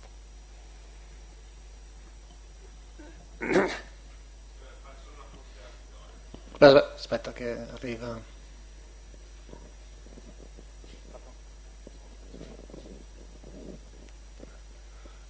Io sono uno studente, tra l'altro non frequentante, non sono rappresentante, non sono nulla, sono un semplice studente della magistrale. Vorrei fare una considerazione, qua tipo in aula, visto che abbiamo fatto un evento molto interessante sulla valutazione della didattica, quindi comunque l'Ateneo che importanza ha, comunque l'Ateneo che risvolti può avere. Da 1 a 10, che valore, parlo in generale, visto che la maggior parte comunque qua sono docenti, che valore date alla valutazione della didattica? Da 1 a 10? Perché poi da non faccio a caso, perché poi da qua si nota anche se effettivamente questo è un qualcosa di immagine oppure se effettivamente questo può avere valore per far sì che l'Ateneo conti a livello nazionale, che già comunque lo è, e per stimolare un attimo anche la partecipazione studentesca, non solo alla valutazione dell'Ateneo, però proprio a un approccio più partecipativo nei confronti del corso, di quello che avviene, delle attività extracurricolari. Cioè, la mia non è una provocazione, è una considerazione proprio da studente quasi esterno, cioè nel senso, sono rappresentante qui non ho nulla, posso immaginare poi anche, insomma, quello che era stato proposto prima, ad esempio, sull'anonimato o meno. Se posso dire una cosa, secondo me, parlo da studente, se io ho la possibilità di scegliere tra anonimato e no, scelgo anonimato sicuramente, perché evidentemente se io voglio dire un qualcosa che è negativo rispetto in merito al corso che ho frequentato, appunto, quindi secondo me metterlo sarebbe soprattutto poi anche dato il fatto che ora come ora l'università è quasi vista come una sorta di gerarchia, nel senso docente sopra, studente sotto. E secondo me anche questa concettualizzazione che frena un attimo l'esprimersi in maniera tranquilla in merito a cosa avviene, cosa può essere migliorato, cosa si può fare per appunto il miglioramento del corso, ma del dipartimento, comunque del sistema in sé. La proposta che era stata fatta anche prima, in merito alla sottolineatura del docente, in merito all'importanza di questa valutazione, secondo me questo è un tassello su cui puntare moltissimo, perché si guarda, insomma, il docente dovrebbe essere la figura di riferimento, comunque colui che insomma ci trasferisce delle conoscenze che noi come studenti non abbiamo e potenzialmente possiamo acquisire. E quindi il fatto di avere una sottolineatura sua costante dell'importanza della valutazione della didattica, non semplicemente per quel corso in sé, ma per il sistema in generale, veramente a mio avviso appunto questo è qualcosa da potenziare e parlando comunque con altri studenti o comunque anche docenti in generale, vedo che è un po' secondo me non è tanto considerata come importante questa valutazione della didattica. È per quello che ho iniziato dicendo da 1 a 10 che importanza dareste alla valutazione della didattica, cioè se è un qualcosa di immagine o se è un qualcosa che veramente vi è un sistema universitario e su questo possiamo lavorare in maniera insomma congiunta, perché faccio un ultimo riferimento, anche le lezioni studentesche, anche lì è un qualcosa strettamente relazionato a questo, non più di tanto, insomma, si discosta, però siamo sempre all'interno del sistema accademico.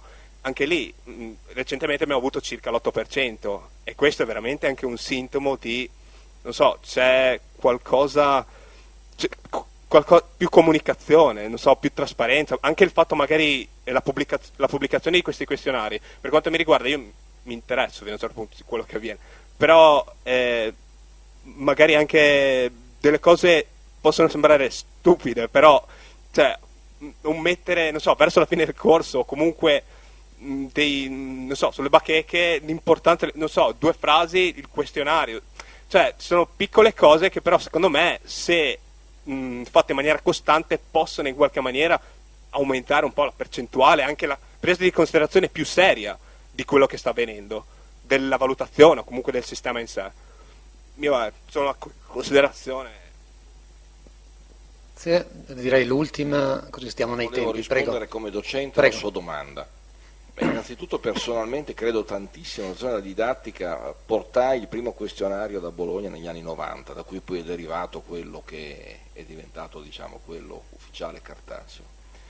Non credo assolutamente in questo tipo di organizzazione. Cioè, io credo che questo campione non sia significativo dell'universo.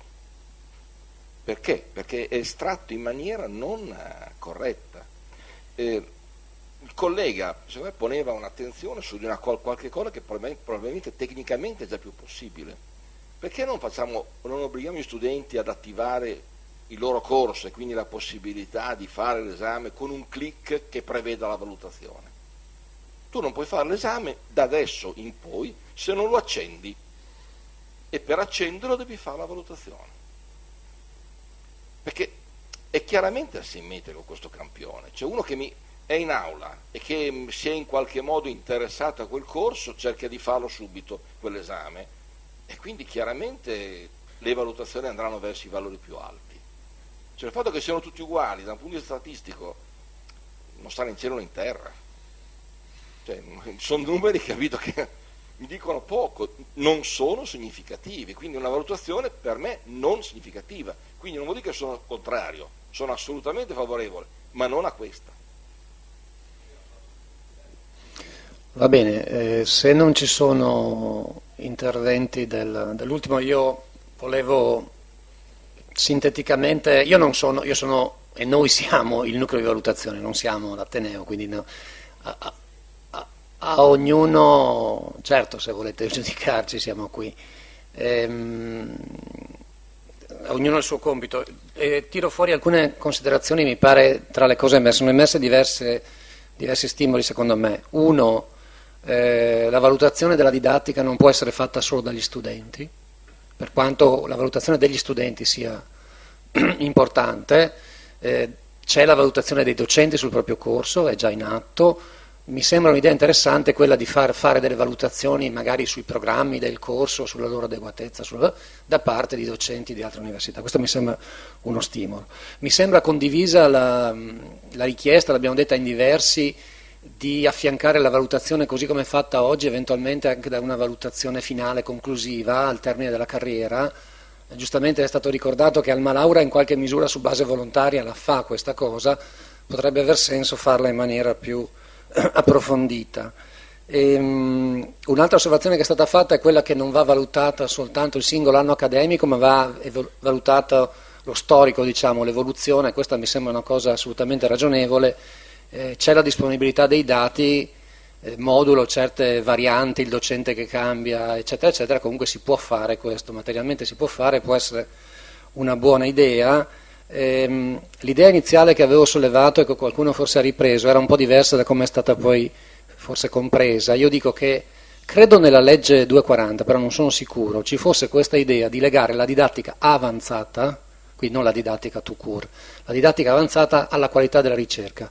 È un punto che io mi rendo conto possa essere controverso, ma quello che ci sta sotto è: se vuoi fare didattica avanzata devi essere allineato dal punto di vista della ricerca, devi essere su quei temi della ricerca corrente. È un aspetto non ovvio, ma che secondo me si potrebbe discutere. L'ultima cosa che volevo dire, un po' anche riprendendo lo stimolo dello studente, io credo che questo evento sia già un messaggio. Cioè, se abbiamo fatto questa cosa come nucleo è perché riteniamo, e credo sia condivisa non solo da noi, ma insomma anche da altri, riteniamo che questa sia una cosa importante. E abbiamo anche detto, e ripetiamo, che è importante fare un evento di questo tipo a livello di Ateneo, ma è ancora più importante fare eventi di questo tipo a livello dei singoli corsi di studio, dei singoli dipartimenti. Quindi diciamo, il nucleo questo segnale credo lo abbia dato, adesso spetta anche ad altri portarlo avanti. Chiudo ringraziando i relatori che hanno fatto questo sforzo di elaborare del materiale, vi assicuro in tempi molto stretti. Assieme a loro ringrazio lo SCON as usual, nel senso che è poi l'ufficio, diciamo, che mette a disposizione i dati su cui poi noi possiamo fare dei ragionamenti. Ringrazio anche l'ufficio comunicazione insieme al quale abbiamo organizzato questo evento nella giornata della trasparenza, e ringrazio tutti voi che avete partecipato, insomma mi auguro che sia stato di una qualche utilità. Grazie, arrivederci.